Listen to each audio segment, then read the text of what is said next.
Thanks to everyone for being here. Audio visual is a thing. We're here on Tuesday, April 8th at 12:32 for the observing the City of Portland Planning Commission. And Mike, we have in person Commissioners Wade Lang, Mary Rain O'Mara, Michael Alexander, Brian Ames. I have it on authority that Commissioner Spivak is now 3.5 minutes away via bicycle, and Commissioner Pouncil online. So welcome to everyone, and I observe quorum. Let's now come to order. Oh, I'm sorry, Vice Chair Thompson. My apologies. I should be logged in. I regret the error. Let's start with any items of interest from commissioners. Any? Okay. Seeing none, Director Diefenderfer, can I invite you to,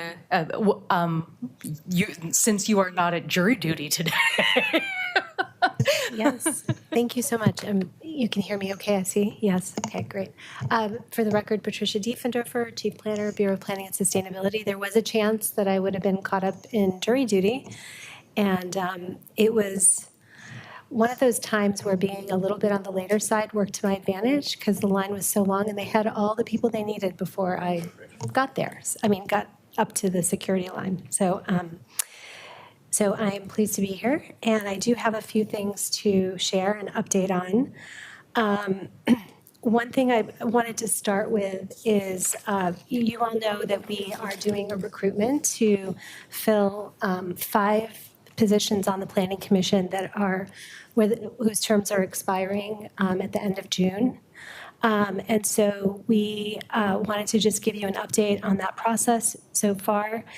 We had a pretty lengthy application window. We did receive 85 applications, including 11 youth commissioner applications, which was really great showing. And I do want to thank Chair Routh for going to the Multnomah County Youth Commission. And I know she was accompanied by Sandra Wood, our principal planner, and they were able to, share some information about the commission and what is involved with being on the Planning Commission. So I think that kind of outreach, coupled with some other outreach that we did yield some good results. And we have 11 applications from youth candidates. So we are doing we've been doing the initial review, and the first round of interviews are scheduled to be in mid-April, April 14th to 16th. So we'll update you more on that, but that's the status of things right now. As far as you may have seen that there have been some updates to the tentative agenda so we've tried to bring a little more clarity to meeting dates, Planning Commission meeting dates where we believe we will have items, and trying to clear the calendar a little bit on dates that we don't expect to have items at this time. And so you can find the updated tentative agenda on the Planning Commission website. We will be canceling the April 22nd meeting, and we'll continue to share updates on the schedule as we get closer to other meetings. Another item that I think we talked about this very briefly, that there would be an opportunity to have a member of the Planning Commission serve on the Transportation System Plan Community Advisory Committee. That process is getting well underway, and PBOT is forming that community advisory committee. Currently, there's a recruitment process going on, and the application window is open through April 21st. So we ask 2 things of you. One is that you help spread the word to those who may be interested. And also, as we had noted for you previously, the PBOT team has reserved a seat on the advisory committee for a member of the Planning Commission.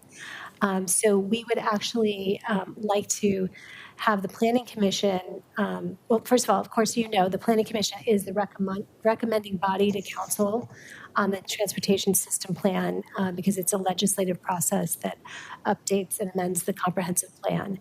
And that process is supposed to happen in 2027. I mean, the kind of culmination of that process. So before that legislative phase starts, the advisory committee will convene and will advise staff on the proposed, on changes that are being considered. And per this commission's bylaws, the commission should discuss and vote on which commissioner will represent the planning commission on this advisory committee. So we are asking you to do that today, ideally, if we could. And just to give you a little more information, the committee will meet approximately 7 times starting in May 2025.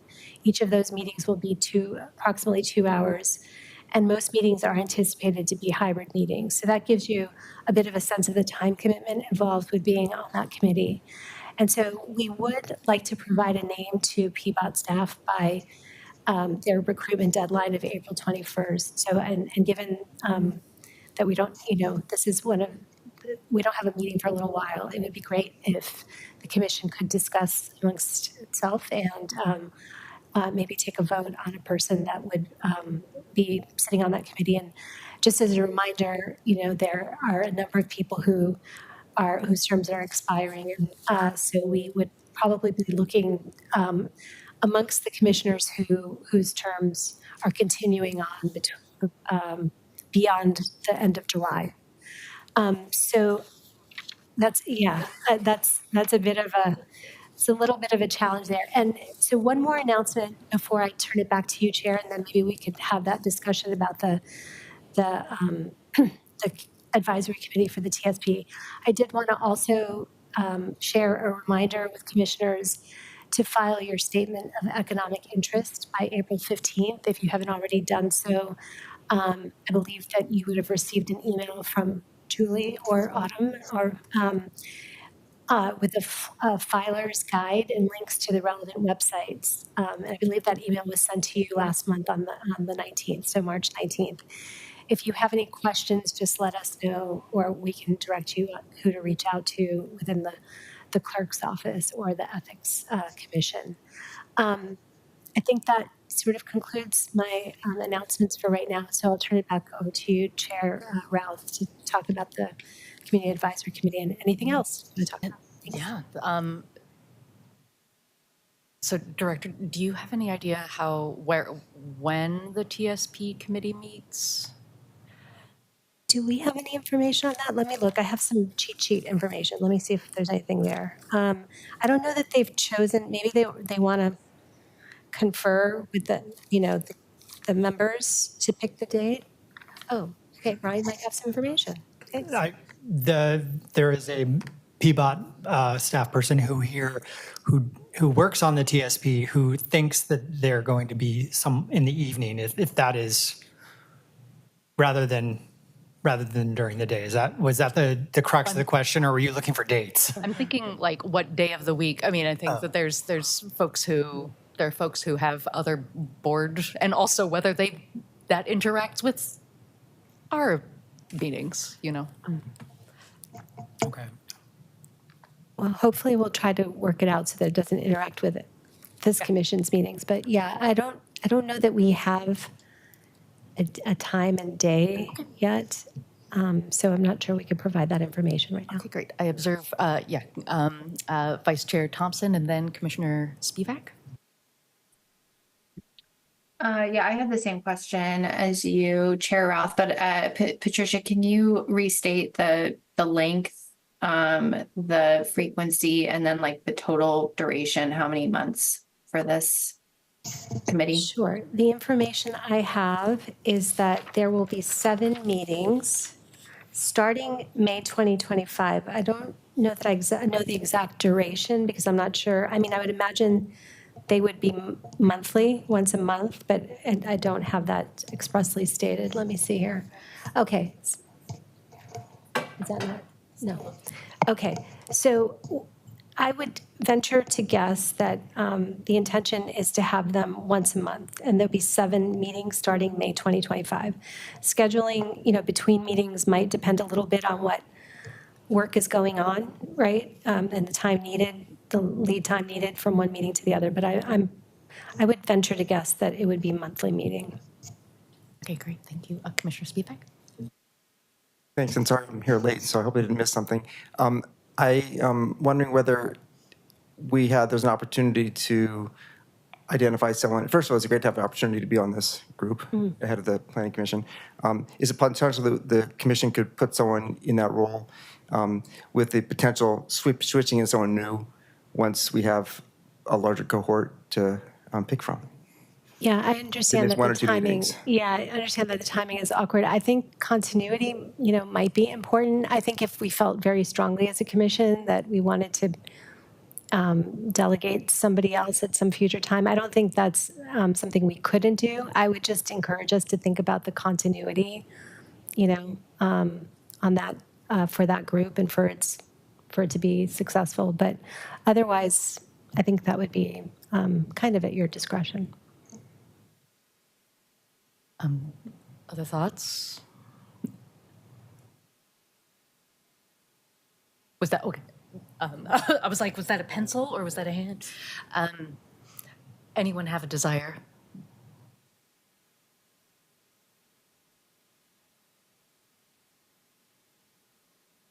Commissioner Pouncil is pointedly looking down.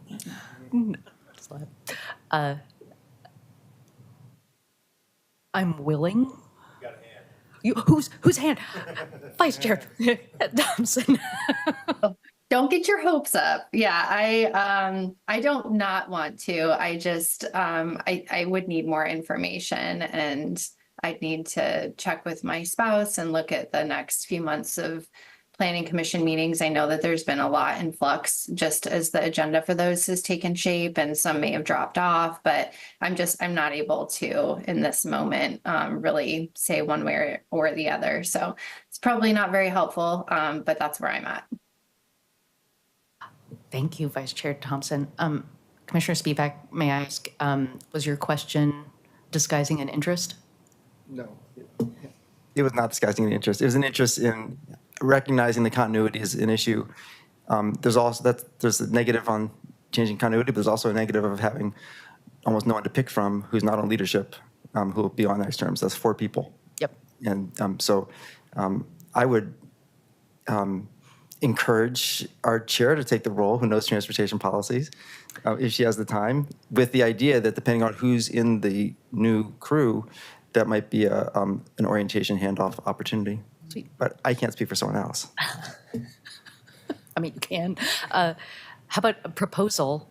Vice Chair Thompson, if you would like, if that is of interest to you and you want to check with your spouse and consider it, and if you are, if that becomes if the idea becomes burdensome to anyone, I am happy to do it. Okay, well, if you want to, we're hashing it all out Yeah. here because this is kind of on the fly, but Chair Routh, if you're interested, I would 100% support that. I know you're in the room right now and looking around and everybody's like looking down. Everyone is touching their nose right now. Yep. A little bit of pressure, but if I agree with Commissioner Spivak that there is obviously an alignment of expertise there. So fully support you if you want to do that. If that doesn't feel right to confirm and move forward with right now, I'm happy to get back to the group after the meeting today. Okay, so yours is an I'm willing, but Yes. it doesn't hold a great amount of joy. Accurate. Okay, great. Okay, I am happy to do it if that would be useful. We good enough? Chair. Commissioner Lang? Yeah.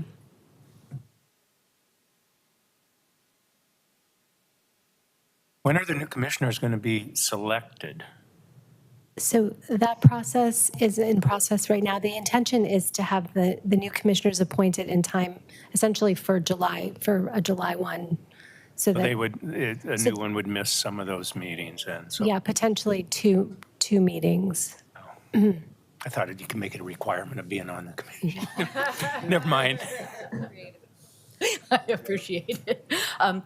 I am happy to do that. Do we need to vote I think formally? we should vote just Okay. in accordance with our bylaws, yes, with your bylaws. I believe, yes, we do need a motion then.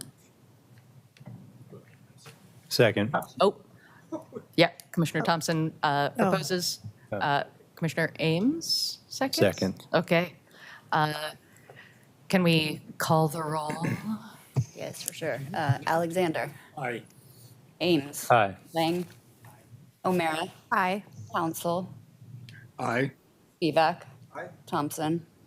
Aye. Ruff. Aye. Okay. Thank you, Chair Routh. Actually, Chair Routh, may I make one more announcement before I turn it over to you? Okay, great. As long as I don't have to join another committee. Yeah, I promise it doesn't involve joining another committee, yeah. I would just like to take a moment, I wanted to wait for them to arrive. We have some guests in our chambers, are these chambers in our room right now? Wanted to just let you know that we have and welcome a delegation that we have from the city of Dusseldorf in Germany. We are in a partnership with Dusseldorf through a project called Building Bridges. It's an international administrative exchange between our two cities, which kicked off yesterday. Our guests, there are 3 planners and professionals working for the city of Dusseldorf that are here for a week with us. It's part of a memorandum of understanding that was signed between the mayors of both cities in 2023 to foster close ties of cooperation between the two cities and pursue common goals of sustainability and growth. There's a lot of commonalities between our two cities in terms of size of the city, population of the city, many of the features, like we each have major rivers running through our cities, and so there's a lot for us to learn from each other. So as part of this new partnership or relationship, we have 3 staff visiting Portland. Their names are Petra Bradner, Jennifer Hahn, and Sabine Kring. And they're here just to observe the Planning Commission today. So just wanted to let you know that they're here. Willkommen. Willkommen alle von Düsseldorf. Awesome, cool. Shall we go to our consent agenda? Are we there? Can we go? And that is street vacation and the most recent minutes from our previous meeting. And Vice Chair Thompson. Yeah, I would like to take the street vacation off consent, please. Yes. Thank you very much. Okay, so our consent agenda is down to 1, which is approval of the minutes. I make a motion to approve the minutes under the consent agenda. Thank you very much. Second. Great. Chair Emerita proposes and Wed Lang. All in favor? Aye. Aye. Aye. Any opposed? Abstentions? Great. Let's go. Shall we to the street vacation? And for that, Ari Del Rosario and Lance Lindahl. Come on up.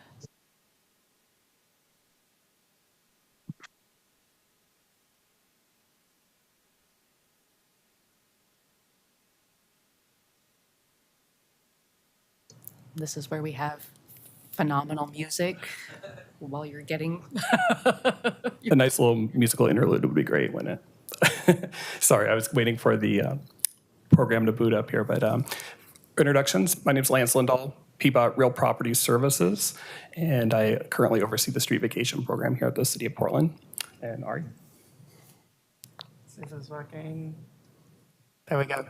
And I am Ari Del Rosario. I'm transportation planner at PBOT. All right, well, I have a quick little presentation here. There are some unique characteristics about this one, so we'll get right into it. What we're doing is we're vacating Northeast Cooch and Davis Streets. There's a little 1-block segment between the I-205 right-of-way and Northeast 97th Avenue. Here's a map showing the areas to be vacated. You see Davis there to the north, Cooch to the south.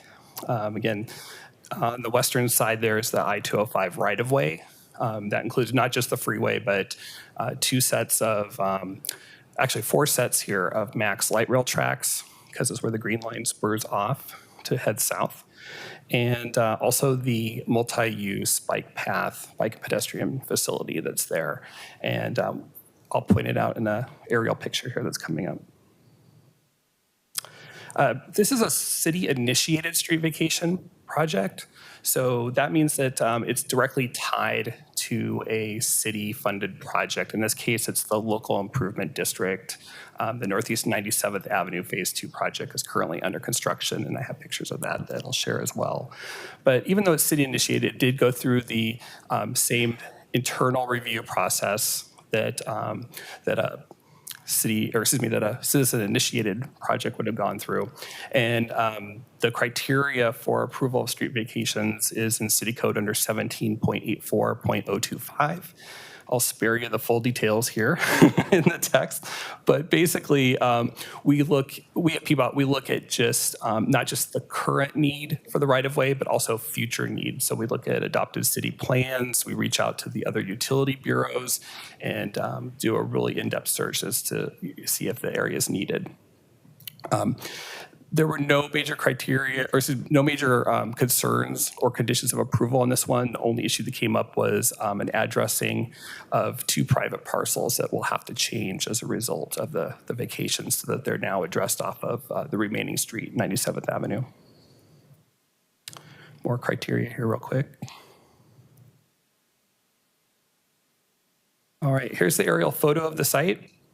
The stars indicate the 2 street segments that are being vacated. And you can see on the left-hand side there, the multi-use path is the concrete strip that runs parallel to the light rail tracks. And this has been a challenging portion of the multi-use path to manage. It's been called the cattle chute because it's wedged between an ODOT chain link fence and an ODOT sound wall. So it's really separated from the existing streets and the existing development in the area. Also, the multi-use path, it has kind of interesting design here. So it comes down and crosses Burnside Street at the southern end. And on the northern end, you can see at the top of the picture, the path actually segues over from being closer to the MAX tracks to being right along the side of 97th Avenue. So the vacation will somewhat limit future opportunities for direct connection to the path, but the LID project that's under construction now funded a bunch of safety improvements down at the Burnside crossing.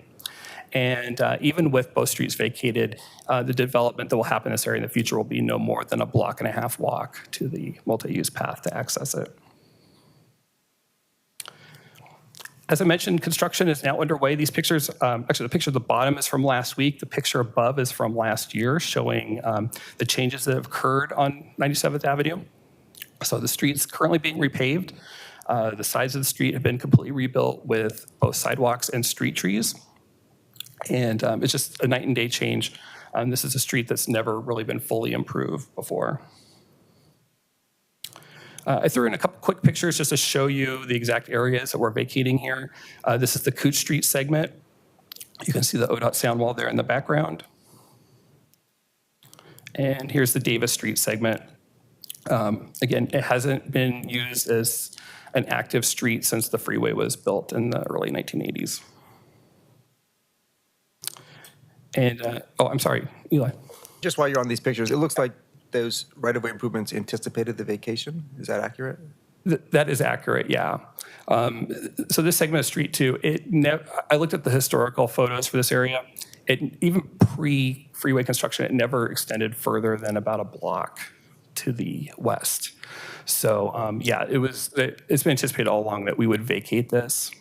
So just for process sequencing, it seems, we had this once with a project, a housing development, which really was already built at the time they came to the vacation, which had not yet been approved. They had to get it approved. You probably remember that one. Yep. Is this a similar situation? And if so, is there some way that the sequencing can be, it seems odd to build out curbs without having had the vacation addressed. That's the question.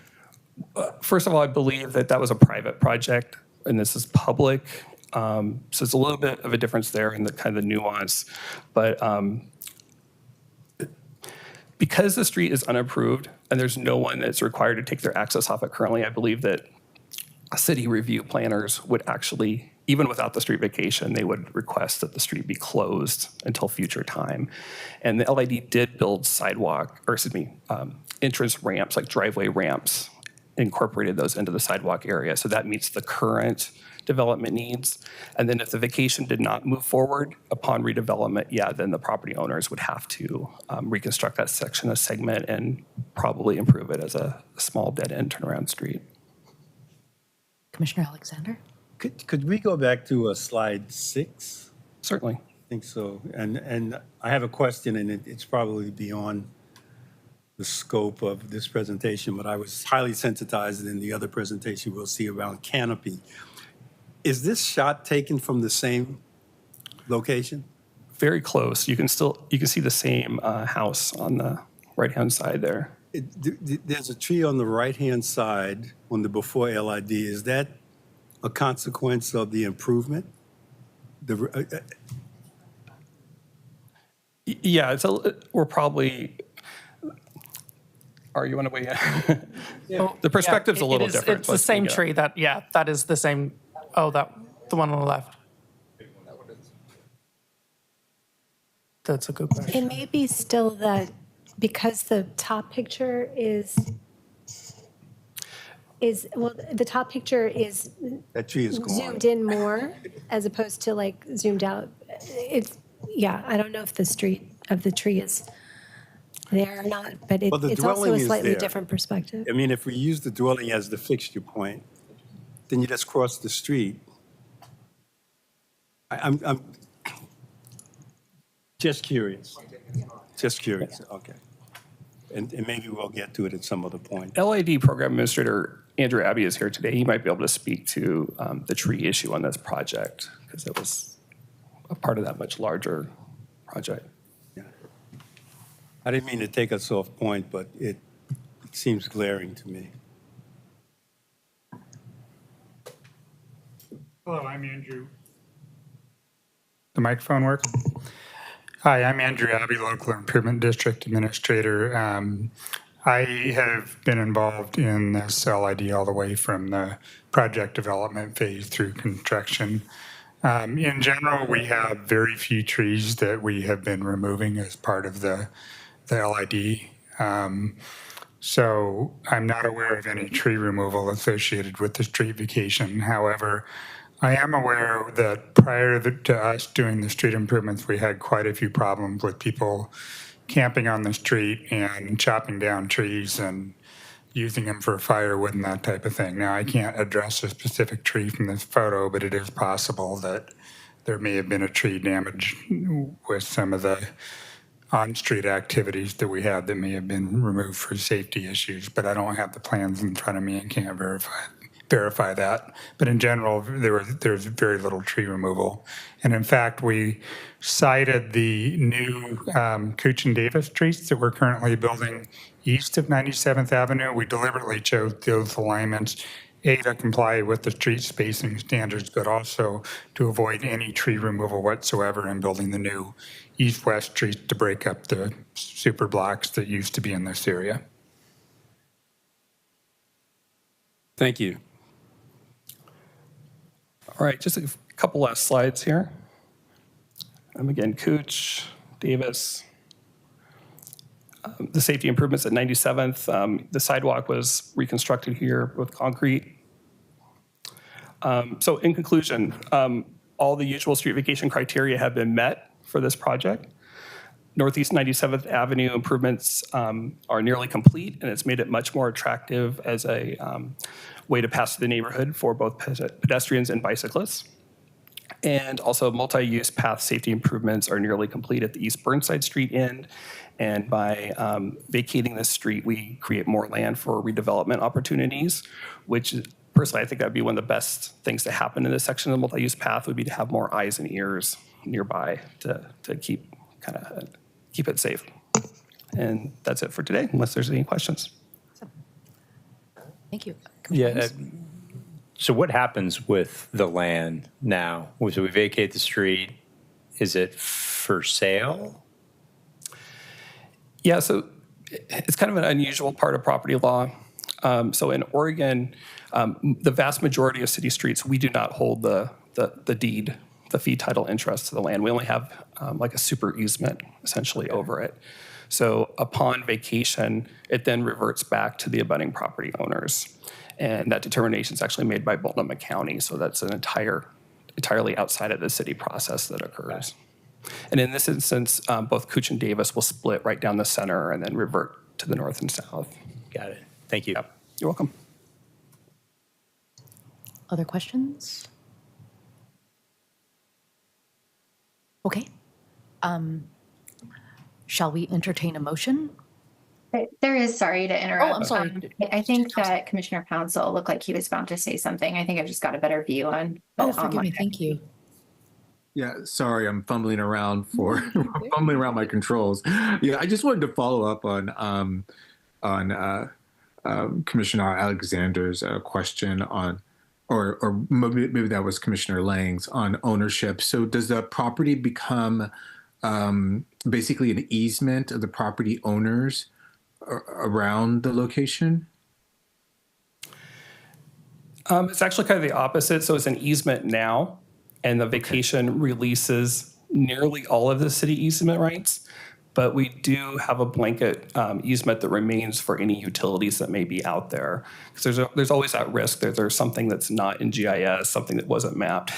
So that is out there. So to actually physically build on the site, in the future, the property owners will have to go through an easement release, and both with the city utilities and with the privately owned ones to make it buildable. Thanks for clarifying. Thank you. You're welcome. Thank you, and thank you for catching that. You just voted. Vice Chair Thompson. Any other questions? Commissioner Lang? So by doing this, it is not city property anymore, correct? Yeah, it depends on how you define. Well, so for my perception, if Excuse me. suddenly it becomes a campsite, what are the enforcement? Does that change enforcement in any way? Right. So right now, since it's public right-of-way, it would be a lot more difficult to enforce camping standards there. As it currently As it currently is. Once it becomes private, then it becomes a private property nuisance complaint type issue, and falls under Permitting and Development Bureau. But isn't there some requirements about when you can and can't camp in right-of-way? There are, but it's much more much more permissive, I should say, to camping and staying in the right-of-way as public right-of-way. Thank you. Welcome. Any other questions? I love how much minutia, like that every street vacation, we learn more minutia about the way we relate to our city's land. If there are no other questions or thoughts, would anyone care to make a motion? I so move. Okay. Move to accept the street vacation? Second. Okay, and Commissioner Ames seconds. Julie, could we call the roll? Alexander. Aye. Ames. Aye. Lang. Aye. O'Meara. Aye. Council. Aye. Spivak. Aye. Thompson. Aye. Beth. Aye. And it passes. Great, thank you very much. Thank you very much. And now we go to the next, we're slightly behind, but I feel strongly that we will probably catch up to the Portland Gresham Urban Services Boundary Comprehensive Plan Amendments. And this is a briefing, a hearing, and a recommendation, ideally. And we're joined by Ryan Singer and Kyle Jenkins. Thank you for being here. Please take it away. If you like minutia, do we have the project for you? Good afternoon, commissioners. I'm Ryan Singer, Principal Planner for Long Range Planning and Urban Design at BPS, and I'm here with Kyle Jenkins, a planner on the Comprehensive Plan team. Kyle will present the details of the amendment to the urban services boundary. And don't worry, Kyle has a description of what the urban services boundary is. We don't actually expect you all to know that. But just the short of it, the urban services boundary is the legal framework for determining where urban services are provided and where urban growth can occur. The proposed actions are, in many ways, just technical cleanup to our comprehensive plan. And I want to be clear, they are pretty minor. But they also get to the heart of Portland, the metro region, and the state of Oregon's growth management strategy, which is that if a place has urban services and has urban growth, that those two sort of meet up. And Kyle has been working with the city of Gresham, our city attorney's office, and our partners in the infrastructure bureaus for the past year to ensure that these amendments result in the sensible provision of services at the city of Portland's eastern edge. And so I will turn it over to Kyle for the details. Great. And actually, before you do that, I have neglected my duty, forgive me, to call for any disclosures in the, I believe, 4 properties that we are talking about. Seeing none, Kyle, please, thank you. Awesome. My name is Kyle Jenkins. Good evening, Chair, Planning Commission. As Ryan mentioned, I am a planner on our comprehensive planning team at BPS, and I have been overseeing this urban service boundaries project I'm about to share with you. Is this the appropriate method? I have to go full. Oh, oops. There we go. All right, so I am going to start with just a very, very short overview of the urban service boundary. As Ryan mentioned, there is a little bit of, well, there's a lot of minutia to it. So I'm just gonna go over kind of how our urban service boundary functions within our larger urban growth boundary, and more specifically, how it interplays in with Gresham in this area that we're looking at currently. So as you all probably know, we have an urban growth boundary, which is that wide orange line or dotted orange line that encircles most of these other multicolored lines. And that dictates kind of the boundary of where urban growth can occur in the metro region. Then within metro, we have these smaller urban service boundaries, and their role is to facilitate which cities or which jurisdictions provide urban services to what geographical areas. And they serve other purposes too, but that's the primary one that we're looking at today. And what we're really focused on is, again, the interface with Gresham's, which is up in the northeast or right-hand corner of this map. Urban service boundaries play the biggest role in this, but then we also have intergovernmental agreements, or IGAs, with these neighboring jurisdictions that get into the details a little further. So moving on, again, just to give a little bit of geographical context for where these amendments are occurring. You can see in the little red box there in the southeast corner of the Portland urban service area, that black line is the city limits. I'd point out that these amendments are not within the city of Portland city limits. They're within the city of Portland urban service boundary, which also includes unincorporated Multnomah County and other counties as well. But in this case, again, we're talking about Multnomah County. More broadly, this is in the Pleasant Valley neighborhood or Pleasant Valley Plan area, which overlaps Portland, unincorporated Multnomah County, and Gresham. So it's a bit of a unique area. Again, this is on the interface with Gresham and just northeast of Happy Valley. So a little bit of project background. The project itself, or the discussions around these, have been going on for probably 2 to 3 years at this point, and just been put on the back burner a few times. But really, we're talking about 4 housekeeping type amendments. These aren't policy reevaluation type amendments. They're, we observed some inconsistencies along these USBs, and I know you're not able to see this map super well, but I'm going to go through each of these in a little more detail. Broadly speaking, there are 3 types of inconsistencies on the USB here. There are areas where the Portland and Gresham USBs have gaps between them, and those are the purple areas on that map. This is an issue because where there are gaps in between the urban service boundaries, there's not long-range planning direction. Should one of those properties choose to submit an annexation petition or need urban services for emergency purposes or something like that. So the cities of Gresham and Portland, and then Multnomah County as well, do not have kind of the proper direction, and it would have to be a kind of a wild discussion that wouldn't really have its basis in policy. So that's the issue with the gaps. Kind of the equal and opposite issue is the second one we're talking about, which is where 2 urban service boundaries, overlap. That is one of our amendments that I'll go over in just a second. It's a similar issue, except in this instance, they're it's both cities have service jurisdiction over these properties. So it's pretty unclear. And then the third type is a relatively straightforward, just mapping errors, which are mostly what are called topological errors, where the GIS boundary lines don't properly snap to the right-of-ways or the private properties, which have these minute little 30 to 40 foot geographical areas that are just kind of floating. So those are the main issues. We're seeking to address these inconsistencies mostly by aligning the two urban service boundaries in this area so that they appear to be essentially the same boundary. Which is not always the case, but in this situation, it's beneficial because it's the interface between the two cities.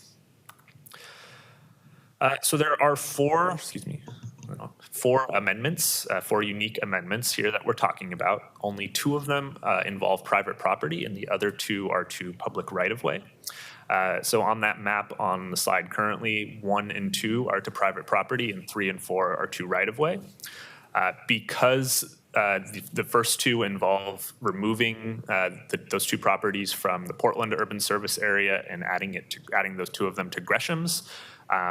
A component of the amendment is to remove the City of Portland long-range planning designations, which include the comprehensive plan map designation, the zoning map, the overlay, and the plan district designation. And the reason for that is because by adjusting the urban service boundary, there isn't a chance that these will be annexed into the City of Portland because they will be part of Gresham's urban service area in the future. And so Portland will not really have a reason to have planning designations on those sites.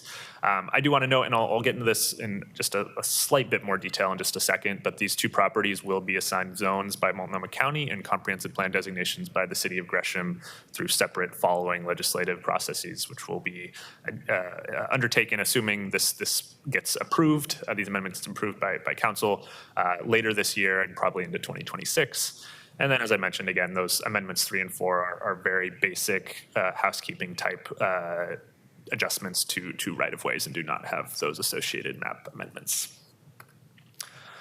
So I'm going to walk through each of these just very quickly individually. If it's suitable, I think if you have any questions about each of these, I think this would probably be the time. Just stop me if you have a question about any of these. So this first amendment. This is a property owned by the Centennial School District. That yellow boundary is the property boundary. So you can see the majority of this property is already within Gresham's urban service area. That's the area not hatched in purple. And then the area that is hatched in purple is the area subject to amendment that is currently within the Portland urban service boundary. This is a vacant property with a few kind of gravel access roads on it, but there's no structure or other development on it currently. And the purpose is really just to, if there is to be development, to have us all under a common jurisdiction, and so there's to limit any future confusion with that. The majority of this property that's in the white area that's not hatched currently has Multnomah County zoning, and the intent would be to assign that same zoning to the remainder of the property if this was to be amended. So this is the second proposed amendment, and just to clarify, this is a gap, so that purple area right now is currently a gap in the urban service boundary. This amendment 2 is that second type that I mentioned. It's an area of overlap. So currently this entire property, which has kind of a residential farm operation on it currently, this is off Southeast Foster Road, which is kind of hard to see, but this is it's running, I guess that would be north-southeast on the map. And so this whole property is currently within Portland's urban service boundary, but that northeast corner is also within Gresham, so the area cut off by the blue line is representative of Gresham's urban service boundary as well. This area currently has a Gresham sewer main running through it, so this is one of those where the City of Gresham staff said, hey, does it make sense or is there any reason not to essentially have this be in our urban service boundary? And after consulting with our infrastructure bureaus and our planning staff, we realized there's really no other lines that come in from Portland that would serve this property. It's already has that line running through it from Gresham, and any future services would also come off Foster. So this would be proposed to have the whole property switch again over from Portland's to Gresham's urban service area. This third amendment is again to a right-of-way. It's that tiny little sliver of Southeast Jenny Road. And again, apologies for the map. The road does not show up very well on this map. But it's that tiny little sliver. There is a rectangle. The Portland Urban Service boundary is currently a rectangle where it really should align with that kind of curved right or east boundary of Jenny Road. North and south of this area are both within Portland's urban service boundary, so it's just this little sliver that's within Gresham's currently. This is a Multnomah County road, and it would continue to be a Multnomah County road, but this would just be a cleanup to if there was ever to be a switch of jurisdiction or maintenance or ownership, that this would clear that up and have this period or this little sector align with the north and south sectors. And you can see the inset map shows the Multnomah County Road with that little gap in between. And then the last one is the most minute, insignificant one of all. But this is a portion of Southeast 174th Avenue, which is just north of Springwater Corridor. This property is, again, it's another county road, but in 2017, that private property to the east of where that purple line is dedicated 23 feet of right-of-way to the road, and that USB never accounted for that switch. So there's just 23 feet of right-of-way that are unaccounted for. And so what we're doing is shifting the Portland USB 23 feet east, essentially, to account for that dedication.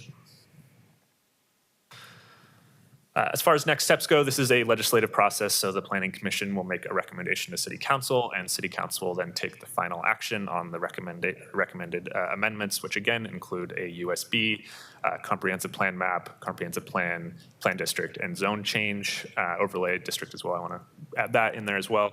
And then after that is, if that is approved, Gresham and Multnomah County, who have been our partners on this for the last year or two, will initiate their own legislative processes to assign the proper zone and comprehensive plan designations to those two properties that I mentioned in the first two amendments. And then I'll also note that they have, especially the city of Gresham, has some shifting of their own urban service boundary to do as well to align these. So that's separate from a Portland process, so I didn't include it on this, but I think that's important to mention in that they have their own very similar process that will actually have probably a few more amendments to consider from their council and planning commission. But yeah, so after that, if that is approved, Gresham and the city of Portland will update our existing urban services intergovernmental agreement with the revised boundary and map as an exhibit map. So thank you. I think there's one more. Yes, I do have a. With the recommendation, yes. There is show that one more slide. Do I need to reshare?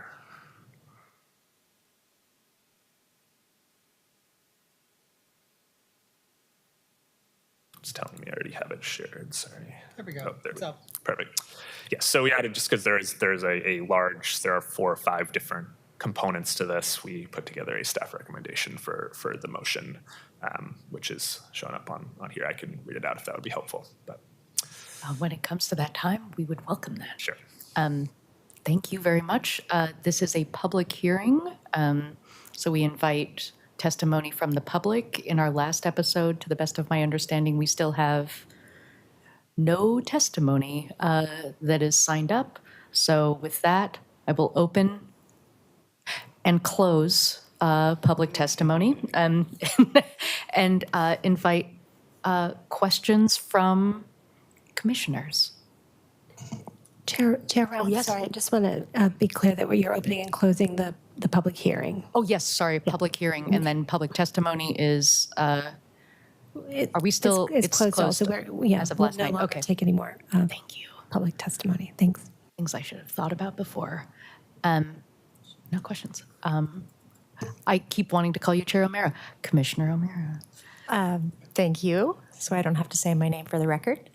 I have a question about taxes, and I'm not sure if you'll be able to answer it, but basically, does the urban services area correlate with payment of taxes? So essentially, by shifting the properties into Gresham, the property owners are now relieved of paying any City of Portland taxes? No, And- sorry. Yeah, no, No, so If you answer, the that's great. taxing districts are changed typically upon annexation. So this isn't Okay. there's not a jurisdictional change prompted by these amendments. They will remain, they're all within unincorporated Multnomah County. What this is doing is saying if in the future these properties were to want or need to receive urban services and need to be annexed into a city, they would no longer be annexed into Portland. They would be annexed into Gresham. Okay, And then that's where the okay. taxes would Did come. you have a? Go ahead. Kind of to that, so property owner is not annexed to Gresham, still address City of Portland? Well, addresses are finicky. There's often addresses there's Portland addresses that are labeled as Milwaukee, but yes, their address will not be changing because So let me change that then. go ahead. Where would they vote? Who would they vote for? Who would be their representative? Right now, they're within Multnomah County. So Multnomah- the service district provided through Gresham, but their voice is heard in Portland? They're, in terms of the service district or the property? Yeah, so right now, as it stands, being part of the urban plan, they have representation that put that plan together that they vote for, correct? You take that They're over. Multnomah County voters. they're They're Multnomah County not voters. City of It's Portland not voters. City of Portland. That's what I was trying to Yeah, so understand. City of Portland vote only, they vote only within the city, incorporated city, and this is not in the incorporated city. So there's a gap between where the incorporated city is and where their urban services boundary is. So their only representation would be Multnomah County? That's right. That's okay. Yes, they're in unincorporated Multnomah County, so they would vote for their county commissioner. Okay, Yeah. that's right. And that's it. Okay, thank you. Vice Chair Thompson.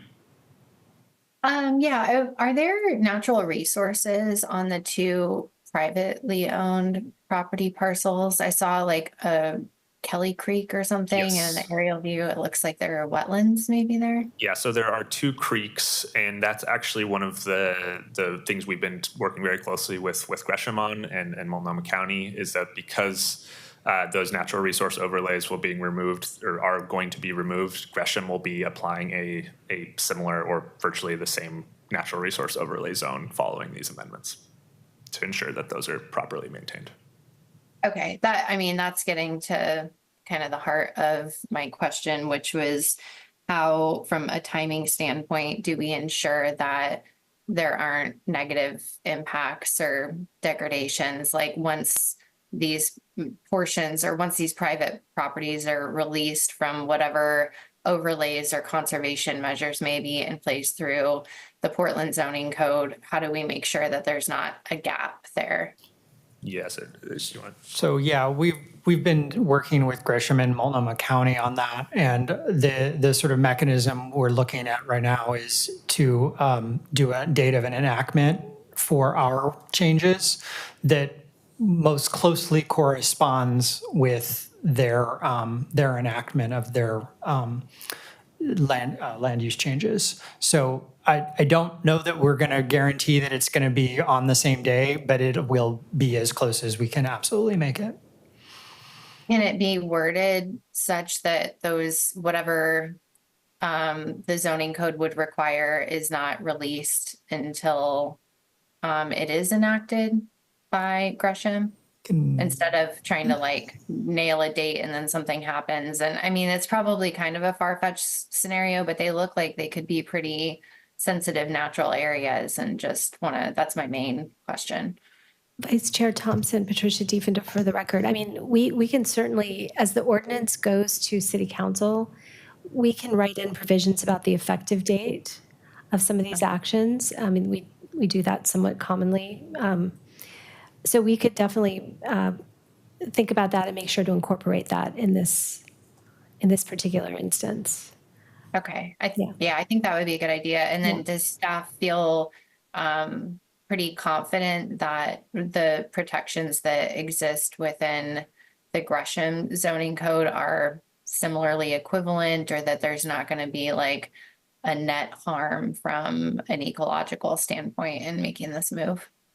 Yeah, I would say so. And also it's important to note in this area that the Pleasant Valley Plan District, which actually encapsulates a large portion of both Gresham and Multnomah County, is kind of it's a very strange kind of interjurisdiction plan area. So there was a lot of consultation on that kind of stuff when this plan district was put together as well. So Gresham, for instance, that second property that I mentioned that has this triangle on the northeast portion, if you remember, that portion is under Gresham's version of our Pleasant Valley Plan District Overlay Natural Resource Zone, if that makes sense. Okay. Yes, thank you. Thank you, Commissioner Spivak. Maybe an obvious question, do the property owners know this is happening? They do. Question. Well, they were notified, I'll put it that way. Excellent. Other questions?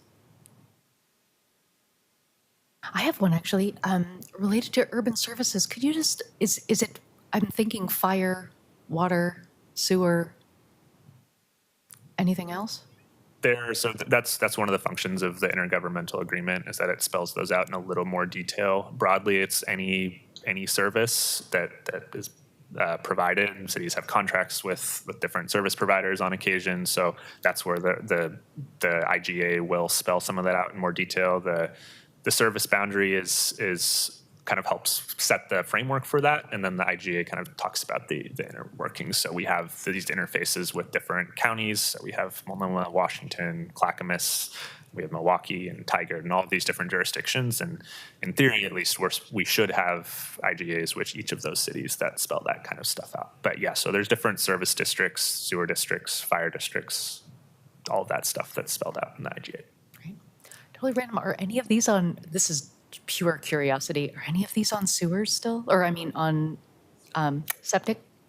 Thank you. That's a good question. I would imagine so. The city of Portland actually requires annexation for any urban services. In order to receive services from Portland, we require them properties to annex. So a lot of those Multnomah County properties are, I can't speak to these two in particular, but well, one of them doesn't have any development, so they won't be on either. But I can't speak to these in particular, but a lot of those rural county properties are going to either not be served at all or going to be on septic or other forms of tank. Yeah. Thank you. Any other questions?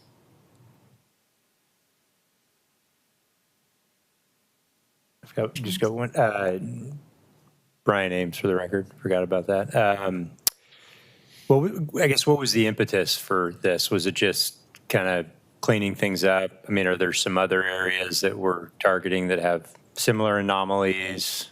Yeah, so this was mostly just, again, like a housekeeping project. Our goal was not to do policy evaluation because there's a lot of stuff that could come into play. But yes, in this particular area, there's a lot of mapping errors that are actually on Gresham's end that they're going to have to fix. We actually got the kind of the short end or the easy end of the deal on this one, where we don't actually have quite as many amendments to deal with. But there are a lot of kind of mapping technical errors similar to those last two that I sent that Gresham will have to be working through. And then those two private properties were more just, they're served already. They have this kind of logical provision. So we included them because they were within these gapped areas. But yes, it was mostly just a staff observed that there were issues and thought it would be a good kind of cleanup process. Yeah. Thanks. Thank you. Any other questions? Thoughts, comments? Okay. Could I beg you to put up that wonderful slide that suggests what our verbiage? There we go. Ah. Would anyone like to, Vice Chair Thompson. Yeah, just on the enactment date, where would that be codified? Or how would that? It would be in our ordinance, and I was going to also ask, maybe we could discuss after the vote, or if you want to discuss now, if there's anything that you want to ensure gets in the letter. It sounds like that might be something that you'd want in your letter to council. I would suggest if that's something you want us to do, that we do include that in the letter, and then that will be the hook for us to make sure we get that into the ordinance when we transmit the recommended proposal and the ordinance to the city council. All right, that sounds good. I'm comfortable with that. Thank you. Okay, great. Thank you. Would anyone like to read this wonderful proposal? Can I just suggest, you don't have to read all the words on this slide. If you simply make the motion to say that you move to recommend that council adopts per the staff recommendation as shown on the slide, that would be sufficient. I move that we recommend to council the staff recommendation before us for this item. Vice Chair O'Mara. Do we have a second? I'll second. All right, Commissioner Spivak seconds. Julie, call the roll. Alexander. Aye. Ames. Aye. Lang. Aye. O'Mara. Aye. Council. Aye. Spivak. Aye. Thompson. Hi. Reth. Aye. Great. Passes unanimously. And shall we now talk about the transmittal letter? I've already heard related to Vice Chair Thompson's suggestion of the identifying date of enactment, correct? Vice Chair Thompson, did you have anything else specific that you wanted to make sure was in? No, I think that staff are pretty aligned with what I'm going for there, so I don't really have anything else to add to that. Thank you. Okay, great. Thank you. Others? Commissioner Lang? Question, are any of these properties within the Johnson Creek floodplain? Don't believe, excuse me, Kyle Jennings for the record, I don't believe so. The Johnson Creek is going to be a little further south South, of that. okay. Yeah. Okay. Yeah. Question? No.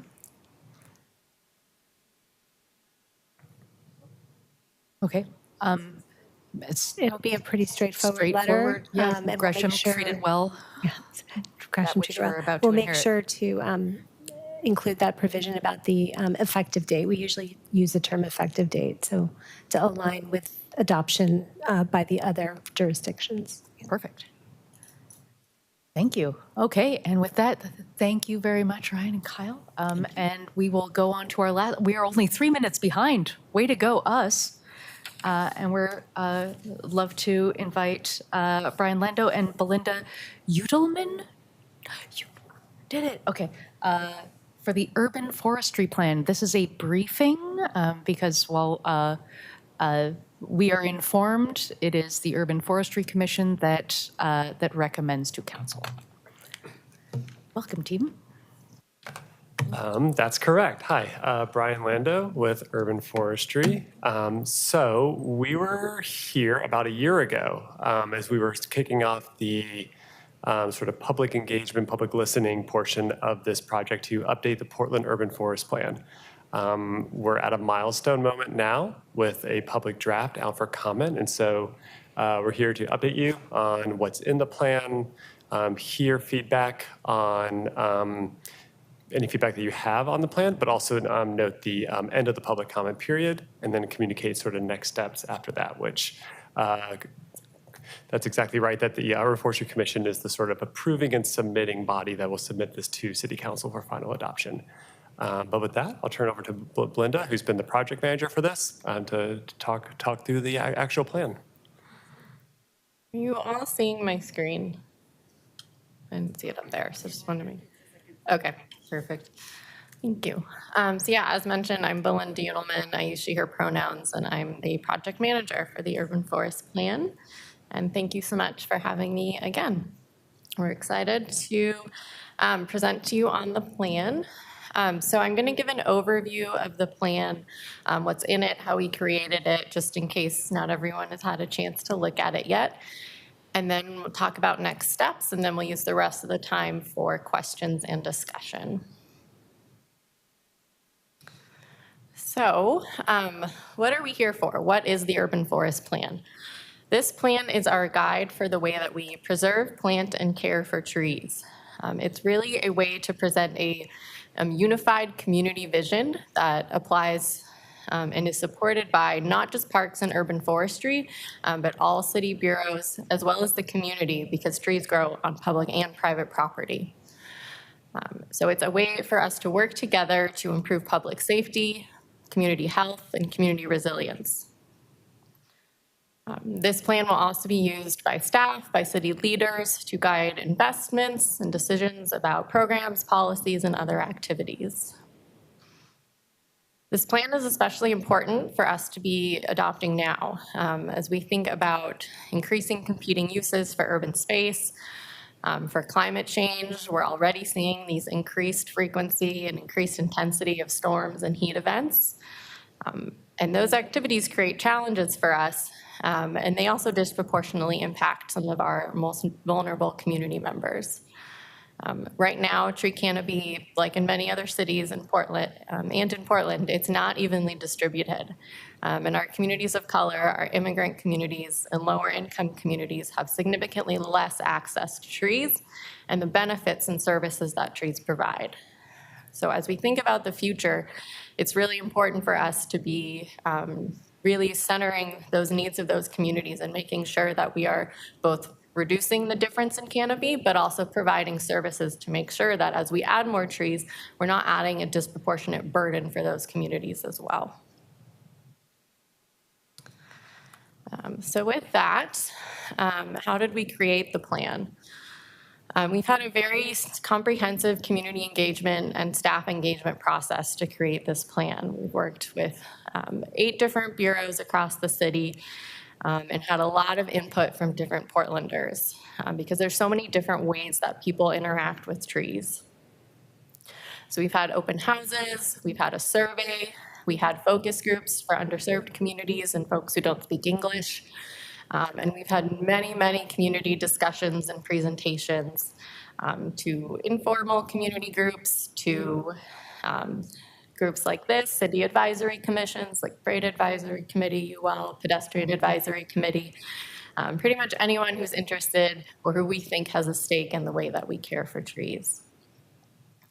Through all that engagement, we've been hearing about which benefits are most important to people, what are their key priorities for the way that we preserve, plant, or care for trees, and what are their concerns, what are things we can improve upon. So we've taken all of that feedback and worked with 3 different project advisory committees using multiple opportunities for feedback loops and accountability as we've created the plan. So it really is a well-supported plan from our advisory committees and public perspective. Our 3 advisory committees include the Urban Forestry Commission, a technical advisory committee, which includes staff from 8 different bureaus, as well as state and regional partners like TriMet, Metro, Multnomah County, Oregon Department of Forestry. And then our community advisory committee includes representatives from folks who live in different parts of the city, some people who are engaged in thinking about trees on a day-to-day basis, like representatives from Friends of Trees or the Bird Alliance of Oregon, but also people who've never sort of engaged in this kind of process and before this plan maybe didn't think about trees so much, but obviously experienced them in some way. So we've worked very hard with our advisory groups to create our vision, our goals, and recommendations and actions. So from all of that work, these are just some of the top priorities we've heard from community that have really influenced all aspects of our plan, from our messaging, the vision, goals, and actions. So number 1, there are a lot of barriers to having trees. People need assistance, whether it's education or more often financial assistance for tree planting, tree care, tree removal. Those can be very expensive and people need help with that. In addition, equitable canopy distribution and expansion. We've heard a lot about the need to provide canopy where there isn't any, and to think about the way that we're doing that. Are we doing that with community in a collaborative way? Community members want, a lot of them want to do this work. They want to plant more trees. They want to help out. They need training, education. So things like, so training and resources, more communication is something we've heard a lot about. In addition, tree preservation. A lot of folks we hear from are concerned about trees going down during development or just city projects, anything. People know that there's a lot of value we get from trees and want to make sure that we are doing our part to preserve what we have, including for our large form trees. And then last is transparency and accountability. Portlanders are at least the ones we've heard from, are tired of just seeing plans. They want to know, what are we going to be doing once we have the plan, and how are we going to share that progress along the way? So setting up opportunities for frequent accountability and transparency is also a big part of this plan. So now I'll get into what's really in the plan. This is just an outline, and I'll go through some of these key sections in more detail. But generally speaking, the first few sections really focus on how we got to now and where are we at. So how is the plan created? Why do we have it? What is the planning and policy context? Where are trees located? What are the most common species? What are common challenges? And then the next three sections, sections 4, 5, and 6, focus on what we want for the future. So what's our vision? What are we striving towards? What are our program and policy and tree canopy goals that will help us get there? And it's very important to staff and to community that this plan be action-oriented. And so we have a pretty detailed recommendations and implementation strategy to help us make sure that the goals are actually achievable and have key steps applied to them. And then last, tracking progress and accountability. That's where we explain exactly what we're going to report, how frequently. And that's just sort of added in direct response to what we've heard from community. So for our vision is quite long and detailed because that's what we heard from community that they really wanted. They wanted to be very specific so that it's clear what everyone is working towards. So I won't read all of it, but do want to highlight these 4 key values and themes that really rose to the top. So we're really working towards making sure that our urban forest is healthy, biodiverse, and climate resilient, that city decisions are guided by racial and social equity, that the city and community work collaboratively to share responsibility and care for the urban forest, and that trees are integrated into urban design and planning to support healthy people and ecosystems.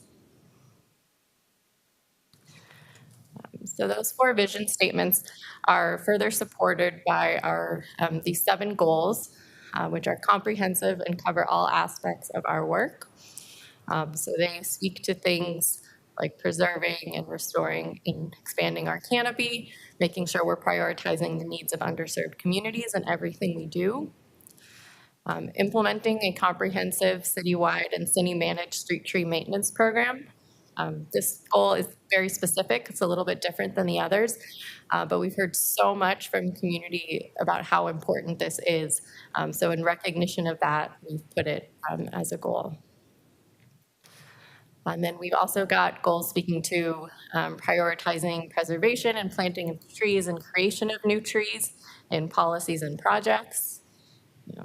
For education, outreach, and partnership, continuing to provide programs and education that are inclusive and accessible, and improving coordination both within local government, between bureaus, but also between the city and community.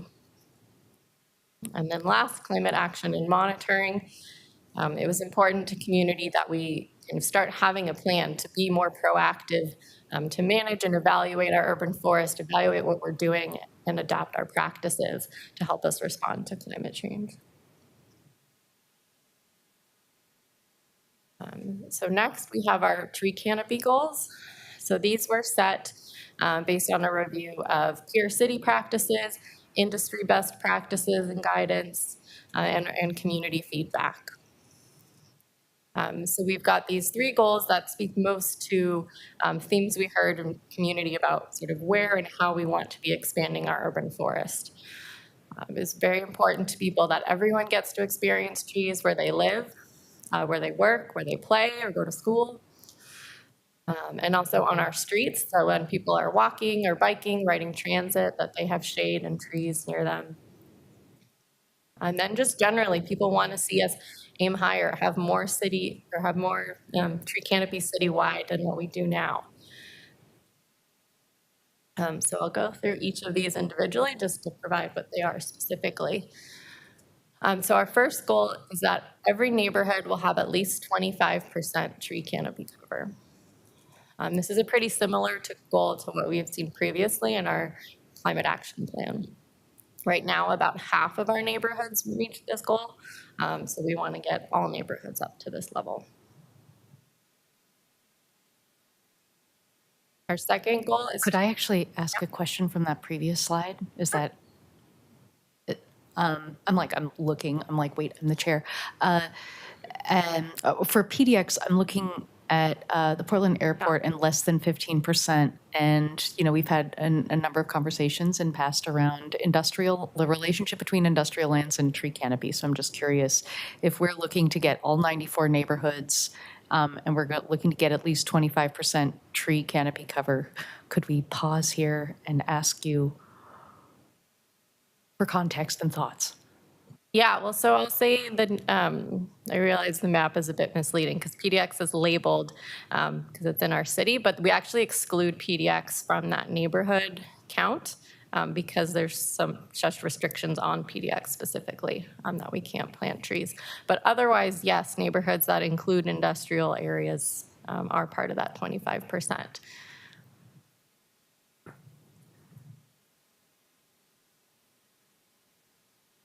But so the neighborhoods, it is just looking at the sort of whole neighborhood, not specific to a specific zone or land use. For the second goal, we are hoping to increase tree canopy cover over our streets to at least 35% in 20 years.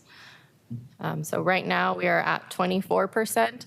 And there's huge variation, I think, as we all know, across our city, with some being very, very hot and lacking tree canopy, and others looking like that top picture, providing a little more shade.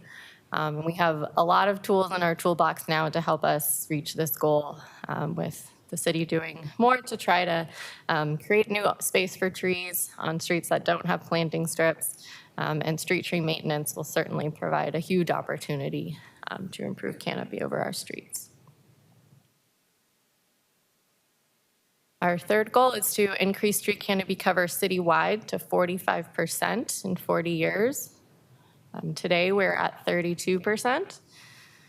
So it's an increase for sure. That's what we want, what we heard from community, but we do think it's possible. We've looked across the city and estimated our potential, and we know it's possible to go higher. 45% we think is realistic. And a fun thing about that is to achieve that goal, it just means we need to plant one tree for every Portlander. That's all. And so a big part of what we've heard through our engagement and what's important to staff is making sure that we're thinking about equity with our goal. And so we knew just having that citywide goal and that neighborhood goal wasn't really enough. So in support of that citywide goal, we also have these pattern area goals. The pattern areas come from the Bureau of Planning and Sustainability in our comprehensive plan. There are 5 of them, and they reflect the different sort of natural and built environments of our city. So there's the western, central city, inner, eastern, and rivers. So we looked at the sort of land use, the built natural environment, challenges and opportunities in each of these areas, and set a canopy goal for each one. I won't go through all of them, but just generally speaking, the western areas, because that's already much, much higher than the rest of the city, we're proposing just to keep that where it is, which will already be a lot of work. And then central city increases everywhere else, so with most notably increases in eastern areas is the highest. We know there's the most need there, yeah. You talked about excluding the airport. Is Forest Park included in your numbers for the western canopy numbers? Yeah. So it's 100% canopy. So does it skew it a little bit, being a massive park in terms of the overall percentages? I just want to make sure that we're not losing sight of the west side, because we're on the west side so heavily canopized in Forest Park. Yeah, I mean, I think that's why having not just saying the whole west side of the city is one canopy goal, because then we would be misrepresenting those other areas like downtown, the northern industrial areas and northwest industrial. So that western area doesn't include all of the west side. I don't know if that answers your Yeah, question, so yeah. forgive me if not. Yeah, and then I'll just say, I guess the central city goal. I had one thought on that. Yeah. Isn't the last version of this plan had separate call outs for percentages with or without Forest Park, probably because it's such a big swing. But it was also interesting in this plan how in Southwest Portland, it showed over the past, as a 5-year period, pretty significant canopy loss. So it is nice that the city's getting that data from a portion of the west side where I was surprised to see canopy loss. Yeah, we are seeing a lot of loss on the west side. And we do, so like that earlier graphic that I showed in the beginning where I said 56% canopy on the west side, we have pulled out Forest Park from that analysis, for example, and then you still have 46%. So with or without Forest Park, the west side still has a lot. Our central city plan, our goal for that area aligns very well with the central cities plan. That has a tree canopy goal for that area as well. So that's all I have there. So next, moving on to our recommendations to help us achieve the vision and goals. These align very closely with what you heard me say as the community priorities and help us respond to the goals. So prioritizing the preservation and care of the urban forest, reducing the cost for tree care for Portlanders, both on public and private property, designing and creating new space for trees. That's something we heard a lot. So that's also a good focus area for us. And then expansion of the urban forest. We need to be planting as well as preserving trees to grow it, and making sure that we're doing that in collaboration with community. And so as part of that, we need to be providing inclusive communication and training and education, making sure we're using data and tools and monitoring what we're doing to help us track progress along the way. And then there's also opportunities to improve our city codes and standards and other guidelines to make sure that they're also supporting us in these goals. So within the recommendations, we also have an implementation strategy. So for each of those 7 recommendations, there's a set of specific actions. Each of those actions has assigned lead and support bureaus or agencies who have already agreed to and committed to these actions. So they're already on board. And then we have an estimated timeline to get going on that work, as well as a cost estimate. In total, we have about 60 actions in the plan, so I will not be going through all of them, but these are just some of the key items that we wanted to highlight. So first is street tree maintenance. So thanks to the Portland Clean Energy Fund, we have funding for the first time ever for the city to take some responsibility and funding for citywide street tree maintenance. So that's a big deal for us. We're really excited to be able to work on that. And then for trees on private property, we are also working on implementing a financial assistance program to help with tree care on private property, and that would include removals and replacements. And then just generally, we are expanding our planting education and outreach programs,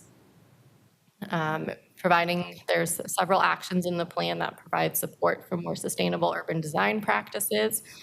So things like depaving, expanding tree wells where it makes sense to do so we can maximize canopy in those areas.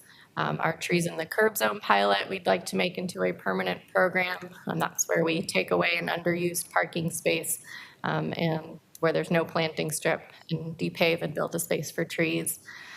And then there's also some action speaking to just providing better guidance that will be useful both to developers, private residents, but also during city capital projects to help us better integrate trees into development. And then last to highlight is opportunities for updating policies and standards like our tree code. That's sort of one of our next big projects after the plan is adopted, is to make improvements to the tree code.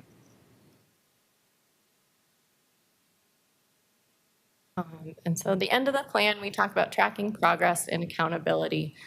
So we are proposing that for every year, we will track and share our progress on 10 different measures. Those are things like number of trees planted, or I guess a summary of the way that we've engaged with community. What are our tree survival rates for the trees we plant? Trees permitted for removal, those kinds of things. And then every 3 years, we'll provide a much more comprehensive update. So that will go looking at each action and providing a status update for those actions, as well as an overall summary of the challenges and opportunities that we've learned from implementing the plan so far. That's everything in the plan. And in terms of next steps, we're currently nearing the end of our 50-day public comment period. It ends on Sunday, April 13th. So we're definitely open to hearing all of your feedback today. But if there's anything you don't get to, you're welcome to submit a comment online on our website. And then after that, we'll be making revisions to the plan and then taking it to the council committees and aiming for full city council adoption in the summer of 2025. So probably end of this summer. That's everything, so I'll take questions. Awesome, thank you. Commissioner Ames. Yeah, Commissioner Ames for the record. When I think of more trees, I worry about more outages. How much have we interacted with utilities in terms of their feedback on our plan, or at least making sure that, you know, they have provision to be able to maintain some of the trees that may impact power to Portland residents? Yeah, that's a great question. We've interacted with them in terms of looking for feedback on what we're proposing here. They've been less so involved in this specific plan. We work very closely with them. All of their tree work in the city is done under a programmatic permit for urban forestry, so we're in constant communication with them. And I think both PGE and Pacific Power's permits are up for renewal this year, and so those conversations on what they need in order to maintain the electrical system, minimizing hazards from falling trees, things like that. We've also, not yet, but we will be talking with them as we develop our own street tree maintenance system, because PGE is maintaining street trees right now. They're maintaining street trees away from overhead wires. And so we'll need to be in coordination with them as well. So they've been less involved in this plan. It's a little bit higher level, but we work with them very, very, very closely. Yeah. That's what I figured. No, thanks. No, that's a great question. Commissioner Lang, and then Commissioner Alexander. Wade Lang for the record.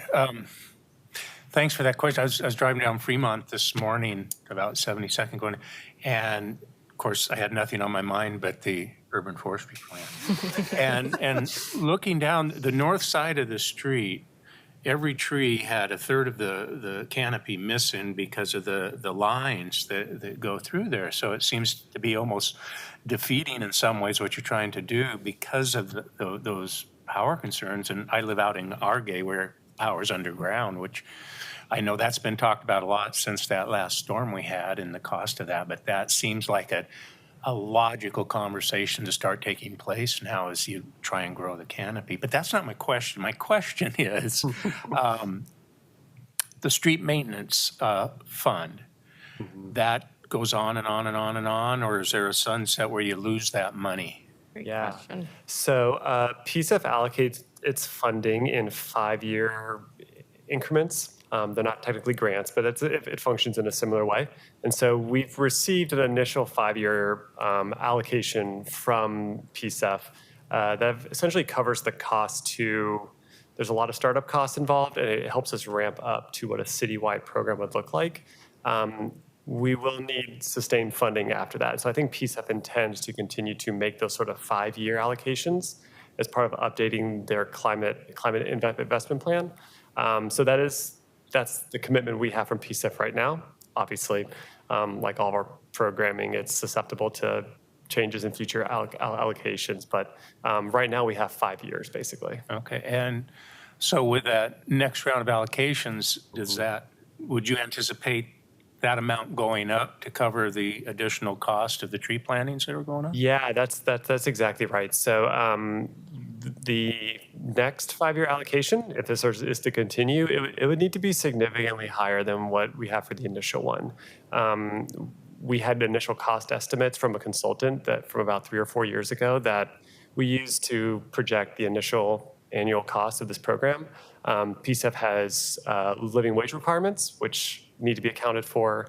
And obviously, we've had quite a bit of inflation over those few years. So we do expect that the next allocation will need to be significantly higher than the current one. At the same time, we have a significant sort of deferred maintenance backlog within our street trees. And so as we're improving the health of the whole system, removing hazardous trees that have probably been there for a while that just we're not aware of because we don't have a proactive program, we could also see sort of efficiencies and reductions over time because we're improving the health of the street tree system. And if you ever lost that allocation, would the cost of maintenance revert back to the private property owners? I would think it would have to if we were to lose that, yeah. Okay. Mhm. Yep. Thank you. Yeah. Commissioner Alexander. Yeah, Mike Alexander for the record. And actually, I just would piggyback on a couple of the points that Ward raised. The purpose is to really look at promulgation of trees and maintenance. But I'm also concerned about just what happens in instances where there are concerning hazards around the state of a tree, whether it's on private property or other property. Is any of this sort of refinement around policy sort of providing some relief or some early intervention or alternatives? It was just today in Willamette Week where somebody got the award, for a tree that they watched just, falter over time. So, and again, the question is this path forward both one that preserves health and promotion, but also identifies early risk exposure to hazardous trees? Yeah, it's a great question. So this plan speaks a lot to responsibilities that private property owners are expected to take on in terms of maintaining their trees and looking at ways that the city can be responsive to that. So the plan calls for increased education of property owners. A lot of maintenance issues can be potential hazards can be mitigated through more proactive maintenance. Most property owners aren't aware that that's a tool that's available to them. So there's an education component of that for sure. We also are proposing providing funding for private property owners to maintain trees on their private property. So that's something that PSEF is supporting as well for low-income qualified property owners. But also I think as part of our Title 11 code amendments, we want to make sure that the code is working to protect the health and safety of the community. And we want to try to be comprehensive with that as well, because we've also seen in the heat dome event, we've had fatalities stemming from the heat island impacts and the public health implications of not having enough trees. So that is something that we're looking at a sort of a holistic level of how do trees serve the Portland community in terms of promoting health and safety, both from reducing hazards and eliminating that risk, but also ensuring that people have access to shade and the sort of life-saving services that trees can provide in that way too. Thank you. One pause. Vice Chair O'Meara. Thank you, Vice Chair O'Meara, for the record. Thank you for the presentation. I have a few questions. First, on the PSEF funds, are those intended to be accessible, did you say, to private property owners currently? Because my question is, would there be an opportunity for nonprofit affordable housing providers to access those funds? And have you partnered or thought about that as an option? Yeah, so we're currently hiring the position that'll really design this program. It is intended to be an income qualified fund. REACH is the only nonprofit I'm aware of right now that provides something like that. And so our tree inspectors will often be out, work with a property owner, their tree's dead, and we do say that tree is a hazard to life or property. It needs to be removed. And our tree inspectors hear quite often, I can't afford to do that. So right now, REACH is the only nonprofit we can really direct them to. Okay. That's where this fund will come in. It's a $5 million allocation from PSEF. But we haven't determined yet exactly what that would look like. It could be that we actually provide that to a nonprofit like REACH to administer, to increase existing programming. It could be that we have tree care providers on contract, and then we send them out and we manage the whole work on behalf of the property owner. Right. It could be a rebate to the property owner. So we're still kind of working that out, honestly. Yeah, I but think one aspect of strategy for increasing canopy in East Portland, for example, would be to look at multifamily affordable housing properties and how could you partner with nonprofit property owners.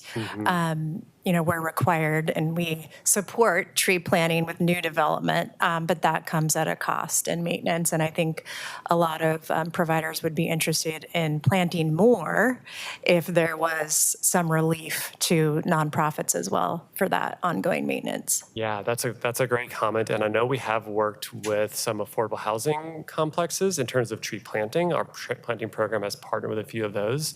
But I don't think there's been a lot of forward progress on the maintenance side. And so I think that's something we can be looking into. Great. Appreciate that. A couple other just questions on the data. So the goal 1, I didn't see a time frame for that. I was just curious what that was.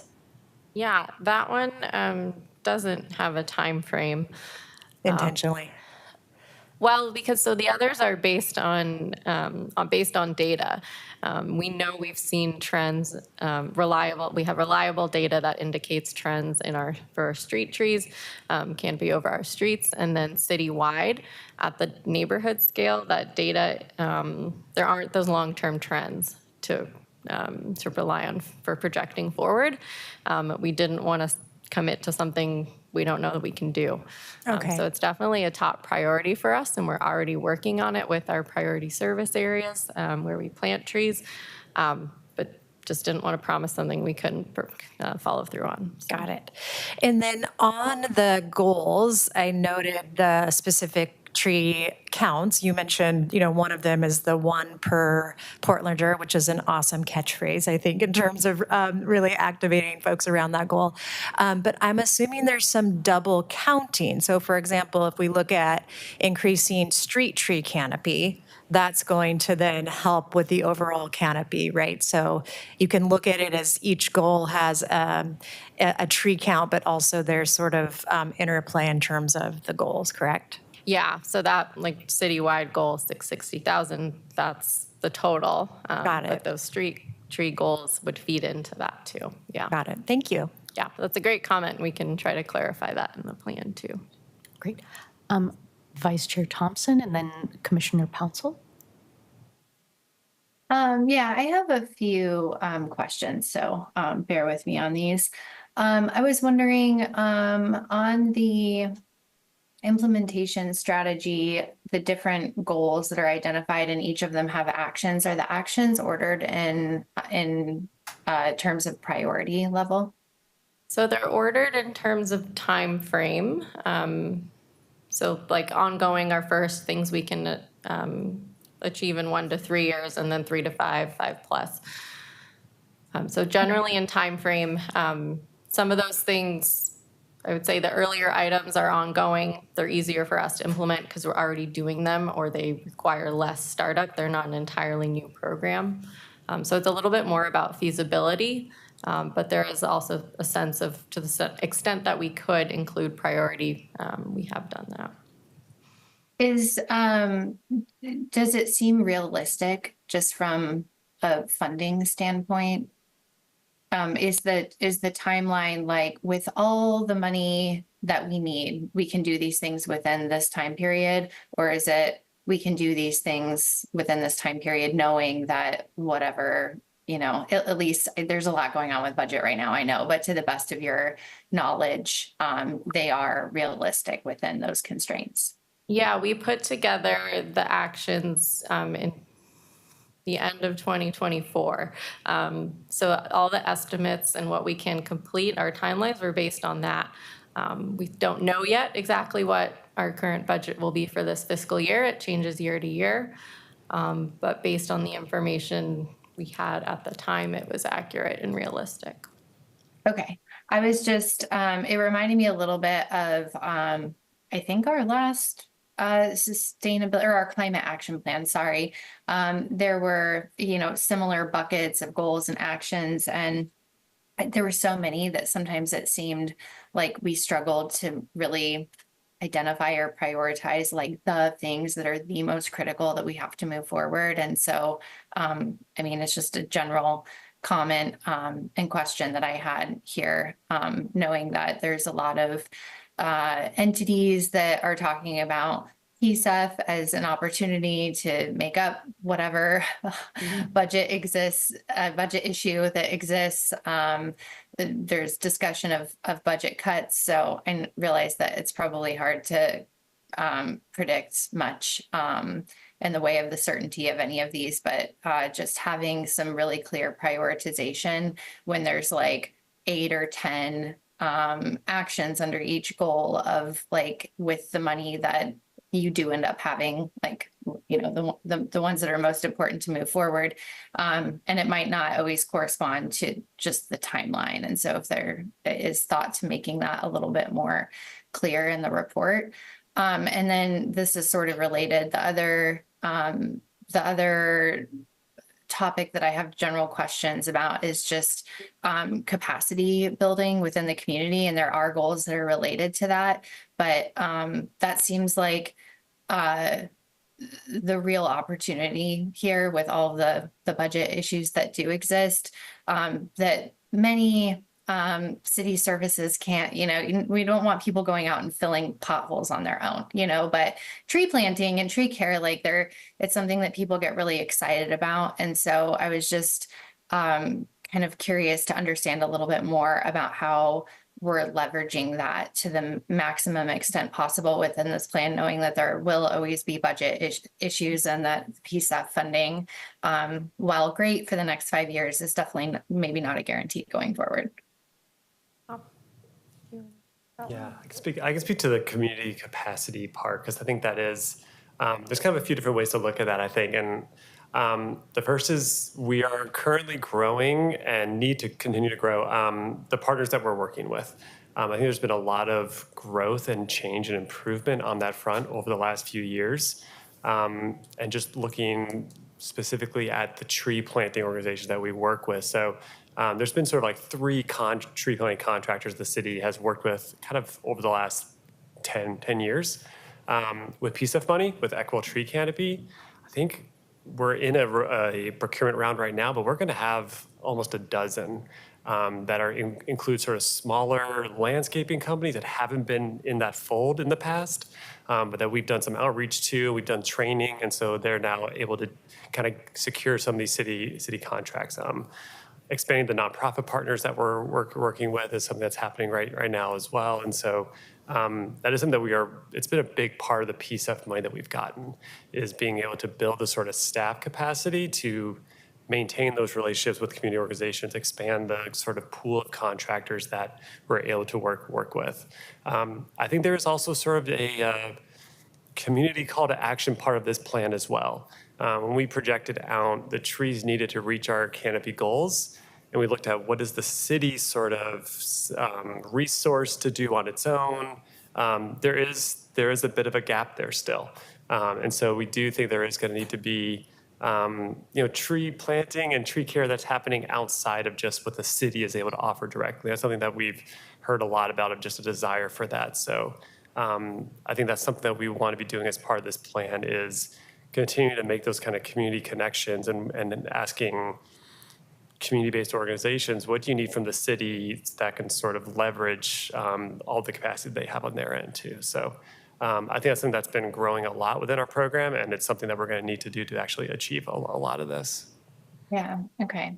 Thank you for that. I liked how the plan had like some call outs that were like what you can do, you know, to help protect canopy, and like inviting people into this process, and just emphasizing that as much as possible, I think is going to be really important to actually achieving some of these goals with all the issues. Okay, and then my last thing was just related to the tree canopy loss. I feel like the plan kind of alighted over some of the real issues there. It was just it was like, we don't think it's just because of development, it's probably climate change. And I was just wondering if we could get a little bit more into the lessons learned from that, or is it really that unknown what has caused that? But diving in a little bit more there, because it's obviously very concerning trend. And I don't know if we know from 2020 if that trend is continuing or not. But I think that some very like pointed takeaways and lessons learned would be really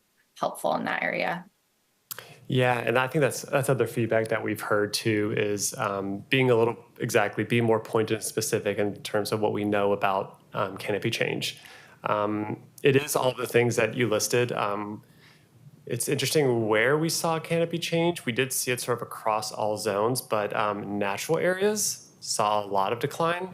So that was one of the big drivers. And so that to us says that's probably climate change. That's increased tree mortality from climate change. We know from some work that Parks has done in the past that grand fir populations in Forest Park are declining pretty significantly. That's very much a climate change driven story. So we know that that's definitely part of it. Interestingly, it was the areas of very high canopy and very low canopy that saw the biggest losses. So that's concerning. I think that's also a bit of a canopy or a climate change story. Trees in low canopy areas are a little more susceptible to heat. They're not being shaded from other trees. But then the high canopy areas, a lot of those natural areas, things like that. So it's actually the sort of middle canopy areas that saw some growth, which is an interesting story to be seen there. But yeah, it's that. We know that development's part of it. We know that there are cities, we did a lot of peer city reviews, and there are cities with higher canopy coverage in Portland, but have higher population densities as well. So we know there's a path to building the housing we need while having trees. It's also non-development. We looked a lot at our permit data, and Title 11 is actually quite permissive in terms of removing healthy trees. And there's we saw quite a bit of canopy loss from allowable tree removal of healthy trees. How we respond to that doesn't need to just be changing the code. I think there's education, there's providing support. We heard one story in one of our focus groups of a family that removed 2 trees in their backyard, and then their energy bill went up and they missed the shade. And they were like, we kind of wish we had known what those trees were doing for us. We didn't realize it. And so I think there's an education and kind of community building component of that as well. So it's a multifaceted problem. We do expect to have updated canopy data fairly soon. Our canopy change data was from 2015 and 2019. I think we are expecting updated LiDAR data on 2024 in the next year. And so we will get right now we have 2 sets of data points showing stagnation and a little bit of decline. Having that next data point is going to tell us a lot about what is the trajectory we're actually on. Great. Thank you for your patience. Commissioner Pounce will tell us everything. Yeah, no worries. That was great. Yeah, I have a couple of questions as well, and they're kind of along the similar lines as Commissioner Vice Chair Thompson. So one of the things I wanted to say was thank you so much for the presentation, and I love seeing the images of so many youth and children. I really do think that a major path forward in this is caring for trees. And I do believe that starts really, really young. So I was curious about is there a strong educational component and outreach, not just to the youth, but also to their parents, uncles, grandparents, about how to care for the trees that are in their areas, in their ecology, in their, where they live. I think that's like a really, really important part. And then I have another question to ask. I'll let you respond to that, I guess. Yeah, I can take that. Yeah, so we do already have some programs that are focused on sort of all ages. So learning landscapes, planting programs at schools, that engages schools and often parents as well. And then our community tree planting events, which are often at parks, those are definitely all ages friendly, and we get a lot of children through there and their families as well.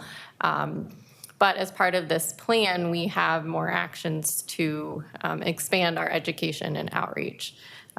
We definitely want to be doing more of that. We were also just with the Multnomah Youth Commission on Sunday night and talking to them to help build hopefully some more connections with schools and getting in that way. But yeah, I think that's a really important point. So that's something we can keep working towards. And with the knowledge you had said earlier about there being, usually there's a low canopy coverage and areas of the city that are disproportionately impacted. Is there targeted efforts in those communities to do these types of campaigns? Because what I have kind of seen and heard is that a lot of times people are afraid of trees. They're afraid of trees because of storms. They're, they fall on your house, they fall on your car. The television tells us this, the news. So it's really important that we educate and let people know, these benefits to those disproportionately impacted areas of the city that actually do have low tree canopy. So I think it's really important that those areas are very much targeted. It was great to hear about the higher density equaled basically higher canopy. And I just wonder with that high density, how many of those people are actually living, have cars, if they're on public, using public transportation to get around, don't have to worry about, so they're more open to having, trees around them. I know personally from some of my uncles, they were not keen on trees, when it comes to their cars, and, I know it's a cultural thing to try to go against, but I think if people knew the benefits that trees had and how important they are, that they would probably change their tune and not be so concerned about their cars. So I just can't stress enough on when it comes to, reaching out to, people of color, that, you really stress on making sure they know that those are trying to find benefits that outweigh the concerns of leaves falling on their cars or the rare storm that may damage some property. So I guess more of a comment than a question, but I just think that the whole thing about wanting to care or teaching people to care about trees would kind of lead into, maybe a larger concern, about preserving tree canopies around their homes. So yeah, thank you. Anyway, yeah. Yeah, that's a great comment. We're hearing so much about this real desire for more education and more just community engagement in general. I think something that's really exciting about the PCEF Equitable Tree Canopy program is how much of that work is going to be done by community partners. We have these outreach contracts with, I'm going to forget all of them, but Taking Ownership, PDX, Green Lens. I know I'm forgetting a few other ones where they're the ones actually doing the outreach and engagement. It's different for some folks, some communities to have someone from a community-based organization as opposed to someone from the city coming to your house and talking to you about trees. And so that's something that's been really exciting is the expansion of that. Friends of Trees is going to be in that fold very soon as well, which is a very exciting development. And so I think that that's been something that because of PCEF, we have the capacity to build and the resources to provide funding to those groups. And then they're the ones, they know the areas of their community that need trees or they know the challenges that exist within their community. And so I think that's something that's been really exciting about this work. And it's really because PCEF has provided the capacity for it. And I'll just note that the Multnomah Youth Commission peppered us with questions. So getting youth involved, that's been really a great part of this project because they're invested, they have ideas, and they definitely kept us on our toes. What were a few of your favorite questions that they asked? I thought was really neat was they were very keyed into the federal funding cuts, both in terms of what impacts they'll see here. As I was walking over here today, we got an email from FEMA that a $2 million tree planting grant that we were expecting just got canceled. That happened an hour ago. So those are the things that we're seeing. They talked a lot about volunteerism and youth volunteerism, working with schools to have students being volunteer to take care of trees on site or help with planting. Talks about sort of youth conservation corps type programming. And so there was a lot of really good comments around, as we're seeing maybe cuts to some existing programs, are there local resources we could bring to bring youth and volunteer organizations into the fold more? Commissioner Spivak? Thank you. Thanks for the presentation. I've got a few questions. One of them is first appreciation that on your website you can look up the last plan and the one before that. And I would say that maybe a lesson for us as we get things like the Bike Master Plan or like TSP, it would be great for us to be able to see the last one. Because whenever I see these, I always think, boy, we're showing these great targets and these great lists of actions. And I wonder, did the last plan have those also great targets and lists of actions? And did we actually get it? So in this case, I just did a quick scan of the last one. And it seems like Canopy is up quite a bit since then. There's much less attention to equity distribution of it in the last plan. So I'm not going to delve. Someone's already looked at that, but I appreciate that it's easy to find. I think you already answered one question. LiDAR is the method used for measuring canopy? We actually have two different methods. So we use LiDAR, which we get through Metro. But then we also have our own staff who does a photo comparison. So it's a little bit more of an accurate, but definitely a more time-consuming process. Okay. And I mean, I'm taking of the attitude that trees are like a great tool because they provide climate mitigation and adaptation, together. And so if there are barriers, we should hit them head on. So I'm going to sort of focus on things that maybe we could hit on more head on in the plan. One of them is that it's wonderful that PSEF funds are available for maintenance, up to a certain amount of money for a certain amount of time. That lets us dance around the bigger issue, which is legal responsibility for tree maintenance and sidewalks and the long-term funding plan. So I didn't see that addressed directly in the report. And I know that there is a project going on from update to the cost management of 2019 for future, but it feels like if we're going to need to have that solved to meet our canopy goals, then it should be named in the report. Or maybe we don't need to solve that, but I keep hearing feedback that people aren't putting trees out there because they have to be responsible for them. So I guess, is that something that could get stronger perhaps? Yeah, we do mention it, Maybe I missed it. but I That's do awesome. agree it could be called out a little bit more. So yeah, we can definitely strengthen that I discussion. mean, I get that there may not be the political will today, but this plan's in effect for a while, so naming the tools would be good. And I think that ultimately, like maybe many other cities, the city takes responsibility, and then and they have a funding plan. Can I ask for clarification? When you're saying taking responsibility, is that for tree care? Is that for sidewalk maintenance? Both, potentially, yeah, because trees, and this is also a question on data. Do you have data on damage to sidewalks from trees and damage to trees from sidewalks? I don't think we have data on that specific, right? I don't think we have specific. We certainly don't. I don't know if PBOT would. PBOT might have something. PBOT might, okay. Yeah. Because PBOT clearly, controls like that as a property owner, the big bill is the sidewalk lift and the neighborhood complaint that goes and tells, and then you get a big, anyway, you guys know this, right? Yeah. But the reason people don't do trees is they don't want to have to deal with sidewalk changes. We definitely hear that. I'll add that we've heard from San Francisco, who implemented street tree maintenance about a decade ago. That was a big part of building political support. We heard from them was they included sidewalks. Sure. And that's definitely been the sort of experience out there. And I have seen, I'm a developer, so I have had situations where the city has become more flexible than they were in the past. This is probably PBOT in terms of wiggling sidewalks around trees or doing, indentations into the sidewalk. It's still not where it should be, where they actually tell the developer to do it. It has to be go through an appeal process. So that's one item. Another item I thought about is that there is mention in the report about tree protection in industrial zones. It's interesting how canopy has increased in industrial zones.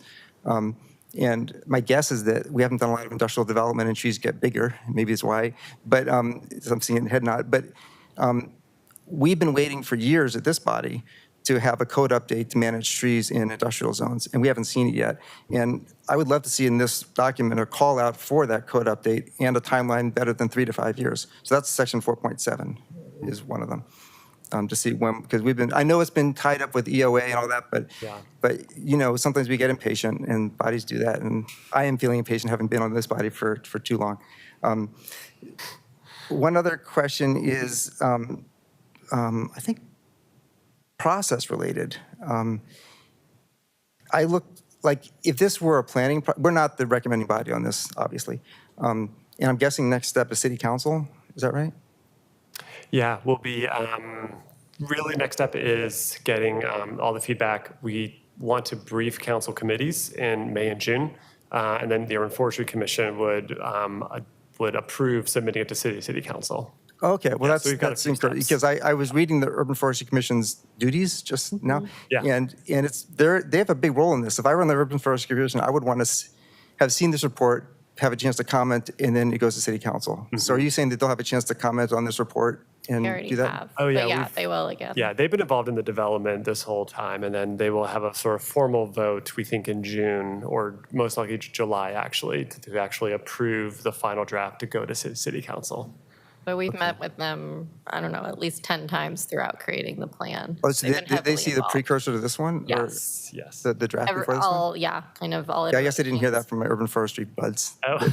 So maybe a communication thing there is the issue. But yeah, usually we see we have proposed draft, we have a chance to make comments, and then it becomes the recommended draft to council. And I just wanted to check if that rolls in their hands. That sounds great. Yeah, that's a great distinction. There was not a sort of prior full draft. It was more that we presented individual components to them as we were developing them, and then they were all compiled into the public draft now. Okay, thank you. I think that, I had one more idea for a chart, because there was a really neat graph showing the 5% increase and decrease trend. Oh, the trend over over a 5-year period of which areas of the city, basically it's showing like where canopy is getting worse and where it's getting better. And there's another graph which shows the vulnerability index. And I was kind of wanting in my head to overlay them with each other, and I couldn't. Does that make sense? Like it was some way of showing what parts of the city are already highly vulnerable, and where's it getting better versus getting worse. If you think you have the data on the better versus worse, then that would be a neat thing to see. Yeah, we can think about how we can show that in a readable way. That's it for me. Okay. Yeah, Commissioner Ames. This is curiosity. Brian Ames for the record. You said that we don't have, I don't know where we compare relative to other similar sized cities or other large cities in terms of canopy, the 32%. I know we picked 45%, I think is the target. And why do we get to the 45%? Where does that then ultimately land us? Not that we're competitive with other cities, but just kind of curious. Yeah, I guess to look at for how we got to 45%, a few different things came into play. So one is just looking, where do we have canopy now? What's our estimated potential for more, knowing that we need housing, we need other uses in the built environment, we can't plant trees in the middle of the street or in the middle of the water. So kind of taking out all those considerations, we estimate that we could have up to 52% in theory, but then sort of looking at it a little more detail, we sort of scaled that back to 45%, feeling a little more realistic. And then looking at industry guidance for a city in a place like Portland, the guidance is really 40 to 60% is a range. That's sort of from the industry. But then looking at peer cities, 40% is pretty common, but there certainly are several cities that have more.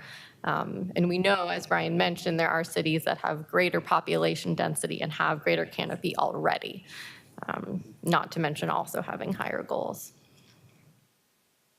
So 45% felt like the most realistic, still being ambitious, but realistic. Who's best in class? I'm trying to I mean, we really, offhand. Pittsburgh's actually a pretty interesting peer city. Population, not exactly the same level, but higher population density. And I think they're at about 45% canopy and have a goal of 50%. Other cities that are much higher, like Atlanta or Charlotte, have very different land use patterns, much more spread out. Yeah. So not as great peer cities. But Pittsburgh and Boston were two that kind of stood out. And DC as well. And DC, that's right, yeah. Yeah. Yeah, so all have higher canopy and significantly higher population density than we have. Yeah. Cool. There's also some of the sort of more suburban but similar population density cities up in Washington, in the Seattle surrounding areas that also have more canopy than we do, and pretty comparable population density. Thanks. Yeah. Yeah, Interesting. great question. Yeah. Questions? Commissioner Pouncil here. Commissioner Pouncil. Yeah, I just had a quick a follow-up, I guess a follow-up question from what Commissioner Spivak has spoke about concerning industrial areas and canopy. I was just wondering if you could, is it 5 years out again for a study or a comprehensive study on canopy in industrial areas? Am I reading that? Did I hear that wrong? I'm so sorry. I was referencing one of the recommendations that didn't specifically talk about a zoning code update, but it talked about addressing tree canopy in industrial areas in the 3 to 5 year timeframe. So I was recommending to try and go a little more detailed than addressing canopy and actually say apply Title 11 to industrial zones in some way and to maybe make it faster. So I don't want to jump on staff, but that's what I was trying to raise. Okay. I have a few questions, if I may. One, when you were talking about trees in the curb zone, especially when it's at the corner, I'm curious how that relates to daylighting. There's a conversation about daylighting, and does that tree qualify, or does that interrupt the sight lines? You know Yeah, what I mean? great question. So right now, you can't, so we're working with PBOT very closely on that project. They're actually the lead. So we are not planting trees in a way that would negatively impact sight lines. So there's currently a standard that says 25 feet from an intersection, you can't have a tree. So part of the space where we're providing for the tree to grow could be part of that daylighting, but the tree itself wouldn't be so close to block sight lines. Thank you. And I had a couple of, we have this new form of government, and one of the big reasons that we heard from a lot of voters was de-siloing government. And we know that, tree maintenance and planting, I want to say, was the responsibility of up to 5 bureaus. And so I'm curious in this plan how consolidation and coordination are coming to play and what we can see differently in future than what has happened in the past. Yeah, it's a great, I can start. Sure, I can Okay, yeah, no, that's a great question. Fortunately, some things are underway, and tree planting has been spread across multiple bureaus. All of BES's tree planting has now transitioned to urban forestry. So that's a bit of a consolidation that's been happening there. We are now establishing several thousand trees and shrubs that BES had planted, and they've moved it over to us. So there's some things that are helping to align. That is something that's in the plan to look at standardizing how we plant and establish trees. It is a bit of a challenge right now. Some bureaus plant trees because they are required to, because they did a capital project, and as part of the permitting, they have to plant the tree, but they're not set up to manage an establishment process to get those trees watered and survive. And so that's something that is in the plan of standardizing those kind of processes.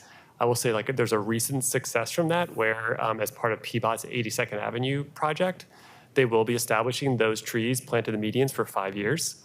And we worked with them to develop the contracts with their contractors so that they mirror our tree planting and establishment contracts. So that's where we're kind of bringing into alignment how that tree planting is done.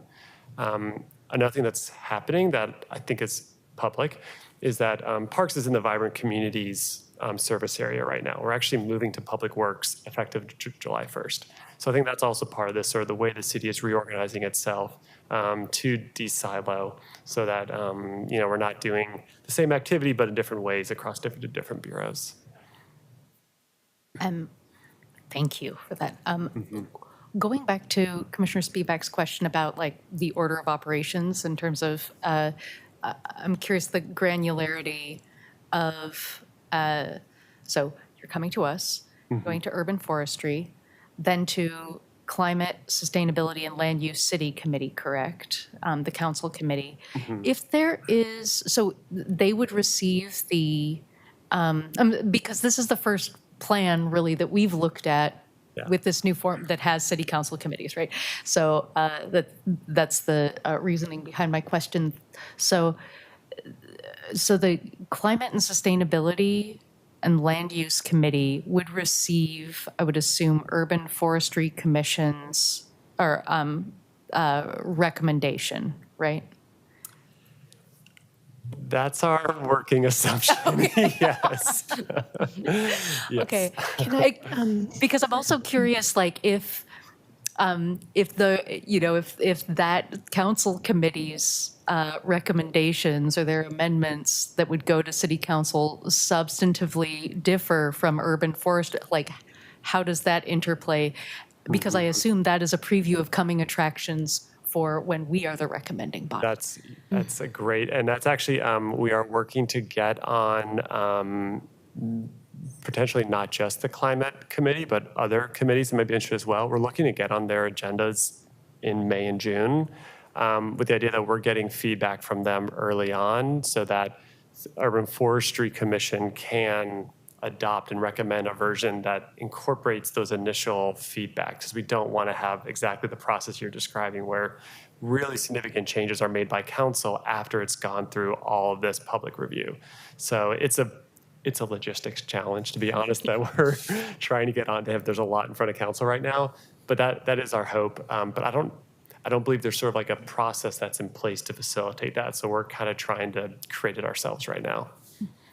Thank you. Patricia Diefenter, for the record, I was going to reflect on what you were saying to say that we will also experience some of this. And I agree completely with Brian, is I think those processes are really being hashed out right now with actual examples.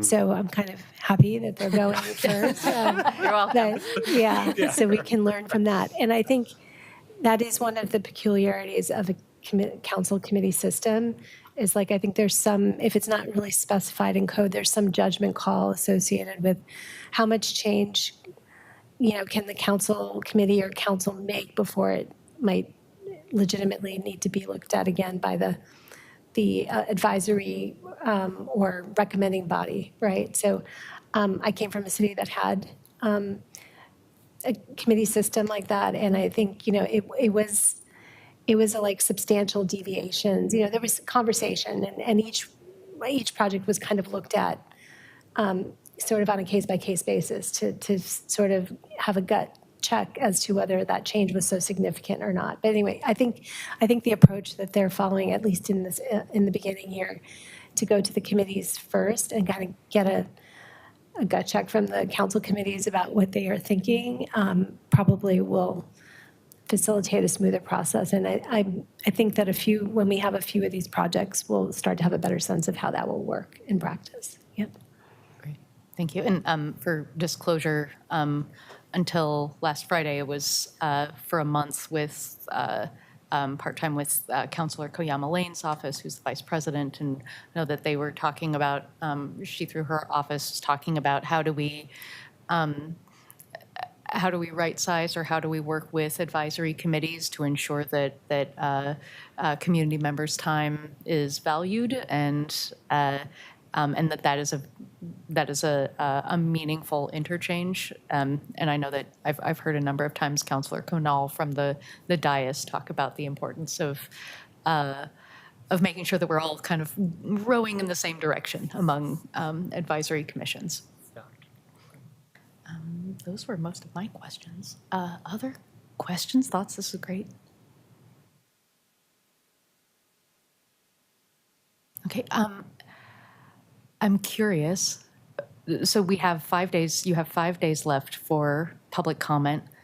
Kind of related to conversation with the Multnomah Youth Commission, I know that you haven't done a deep dive into comments that you've received yet, but of the ones that you've skimmed, I'm curious what comments have surprised you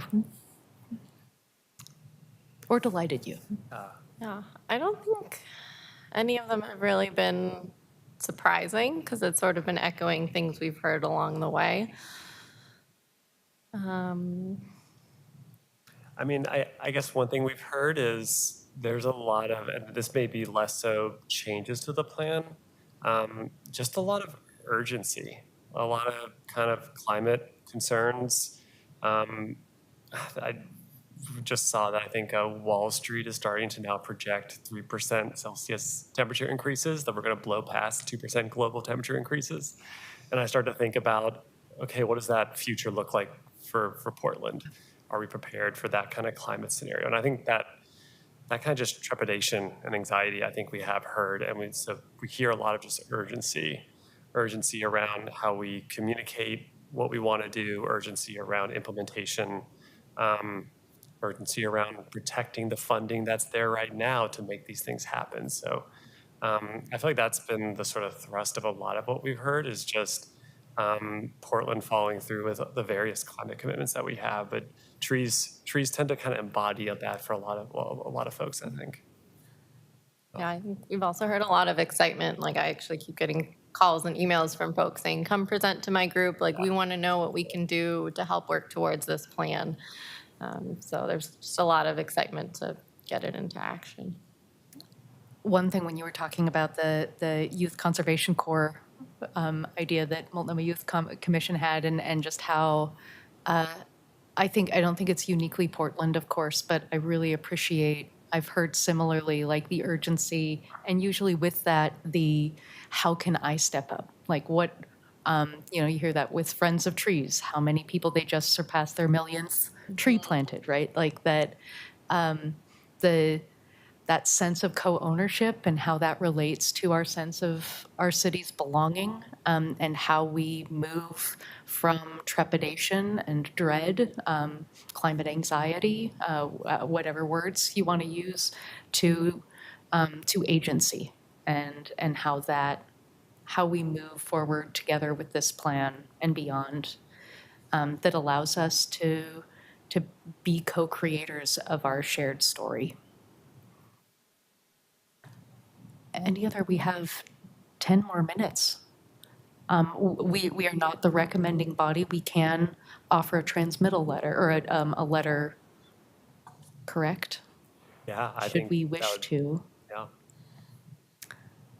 I don't know to whom. Well, that's what I was just gonna take a moment to reflect on. I mean, I think you've given a lot of input here orally. I think there's reception on the part of the staff to incorporate some of those things. I think if you were interested in writing a letter, I would suggest you write it to staff just to memorialize in writing what are some key thoughts, and then because as we said, we're not the recommending body, and this is not going, there's nothing that we're looking at that's going to council. It could change. We don't know how it's going to change between now and it going to council. So I guess I would recommend either maybe reiterating very quickly things that are important that we want staff to take away, or we could put those things, we could, sort of outline those things and then put that in a letter that we could direct to the staff as part of the public comment process. I'm looking for appetite. One proposal I might have is we've in past done a round robin of just like that people have, highlighting your top thoughts. We don't have to put it into a letter. We can. Is there does anyone have a strong feeling one way or another? Commissioner Lang? Okay, round robin? Feeling good? Okay. How about, if we can go Commissioners Lang, Vice Chair O'Meara, Spivak, and then we'll go online and then continue on. Yeah? Yeah, and for me, Wade Lang for the record, just reiterate the things I was asking about was the funding for maintenance, and not only continued but increasing funding for maintenance, and also an ongoing and serious dialogue with utility companies about what can be done there now and into the future for all of the trees that are going to be into the wires. those are the two main things. Vice Chair O'Meara, for the record. Yeah, just re-emphasizing growing the partnership with nonprofit organizations, specifically affordable housing providers, to really look at scaling density. Of course, that's more challenging in the central city. So I think there's probably more opportunity geographically in East Portland, and there's a multitude of organizations. And I'm sure you're already working with many even beyond affordable housing, as you've shared. So just reemphasizing that. Thank you. Thanks. I would want us to talk about industrial zones more specifically with the recommendation to actually revisit Title 33. It may be faster than 3 to 5 years. Another would be a little more head-on discussion of the intertwined issues of legal responsibility for trees and sidewalks with a long-term funding plan. Acknowledge that we're in an experimental stage right now, but there's no commitments in either of those directions right now. But we might need that to meet the targets of this plan. And perhaps a map that would show for the most vulnerable heat index parts of the city, particularly whether things are getting better or worse, like overlapping that. And in terms of the audience, if we were in the other, if the foot were on the other shoe were on the other foot, like we've at times had projects where I guess I'm wondering whether this letter should go to the Urban Forestry Commission, and of course staff will see it as an idea. In the past, when we've had like DOZA project, we had letters to us from Design Commission, from the Historic Commission. So that might be a way of sort of empowering that group. Of course, staff will see it. So that might be an audience for a letter. Thanks. Commissioner Pouncil? You have thoughts? Yeah, I would say really to focus on, I guess, being explicit about the benefits of tree canopy and caring for trees, like education on caring for trees and the benefit of those canopies versus, maybe your material, your material possessions that may rarely become endangered, and stressing that, and I guess also being pretty explicit about how people who may have problems paying for maintenance, like how that money is actually, or those funds are actually going to be impacted by them, or they could be benefits of it. I think that would also help encourage people to be more on board for wanting to have trees where there's low canopy. Vice Chair Thompson? Yeah, Erica Thompson, for the record. On the community partnership piece, I think just continuing to emphasize that as an important theme. And if there's a way to bring some of the community opportunities into the goals and the actions that are presented, because right now it's really city specific. And if there was a way of highlighting which actions contain the greatest potential for community partnerships, I think that would be really interesting to understand. And then the other one is just a little bit more detail on tree canopy loss trends. Thank you. Commissioner Alexander? Yeah, actually, and it's piggybacking on other concerns, but I would encourage just greater articulation of funding or remediation of risk support that could be provided to homeowners, particularly in the case of sort of hazardous conditions or hazardous tree conditions. Commissioner Ames? Like what Wade brought up about the utilities, I think just to, make sure to articulate how we're engaging with those folks to, so that people, to Mr. Pouncil's comments about people being afraid of trees, I think there's just a kind of a, people experience pretty tremendous losses during recent storms. And then other than that, just, I asked the question about the comparison with similar size cities or peer cities, you know, because as I think most Portlanders are huge fans of trees, as you're finding out through all the community engagement, you know, there are folks just given the kind of the taxation situation that we're in the city, that people are sensitive to the fact that, you know, it's quite an investment by the taxpayers. So just to kind of put people at ease that, you know, it's not like we're the best in the United States and we're going to get even better, you know, kind of thing, but that, you know, we have some catching up to do. So thank you. And it's wonderful to go last because most of the great stuff has already been said.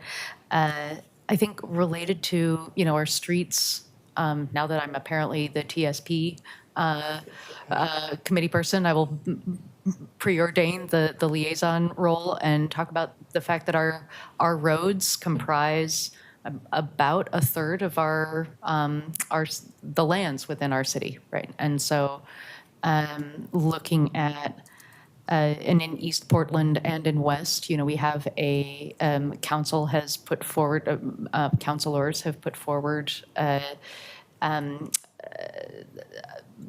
need for funding and funding proposal for sidewalks, particularly in East Portland, which is the tree canopy poor. So looking at obviously what is that interface? Can we look to move?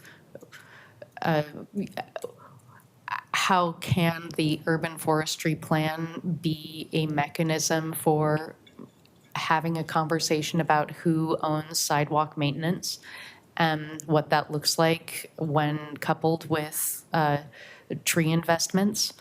So that's a biggie. And then recognizing that sidewalks, as the former executive director of Oregon Walks, like that the vast majority of sidewalk construction costs are stormwater.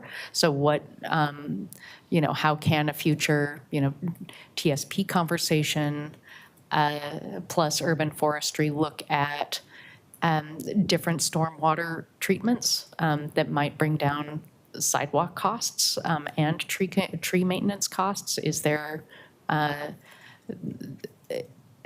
some overlap, some innovation to be had there? And whether that's permeable pavers, I don't know. But looking into that. And also, I'm really interested in like 82nd Avenue being one example of how, one aspect of tree canopy in the right-of-way that is, I think, less celebrated and should be more celebrated is how that takes down the temperature of speed along major corridors. And looking at, it'd be really interesting to see a dashboard of tree planting and maintenance and maturity and how that relates to traffic safety along those, particularly arterials and collectors. That was really granular. I did not mean to go into that much weediness, but we did have extra time in my defense. So thank you. Any last words? Okay, thank you. Team, I also know that based on, we've had a few conversations previously, know it's been an exciting month for you in the media and responding to that. And I've heard a number of people feeling that there has been some important feedback and conversation as a result. So I really want to appreciate all of your work, including coming here today. So thank you very much. Appreciate that. Yeah, thank you so much for having us and for the great feedback. And with that, we are adjourned 1 minute early. Way to go, team. Proud of us. Thank you. Bye-bye.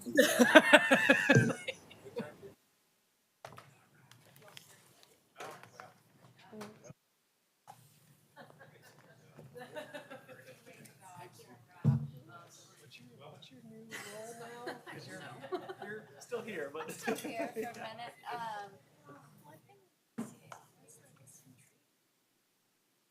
But like everything is still. Gotcha. So it's just kind of like this piecemeal transition. Gotcha. Okay. Cool. I know. Yeah, we are sorting it out. So. Yeah. Every day it's like, oh, we're gonna try. Like, it just feels. Yeah. Like, taking things apart. Yeah, exactly. Yeah, So- no, just trying to get our fees to council has been a Oh, yes. big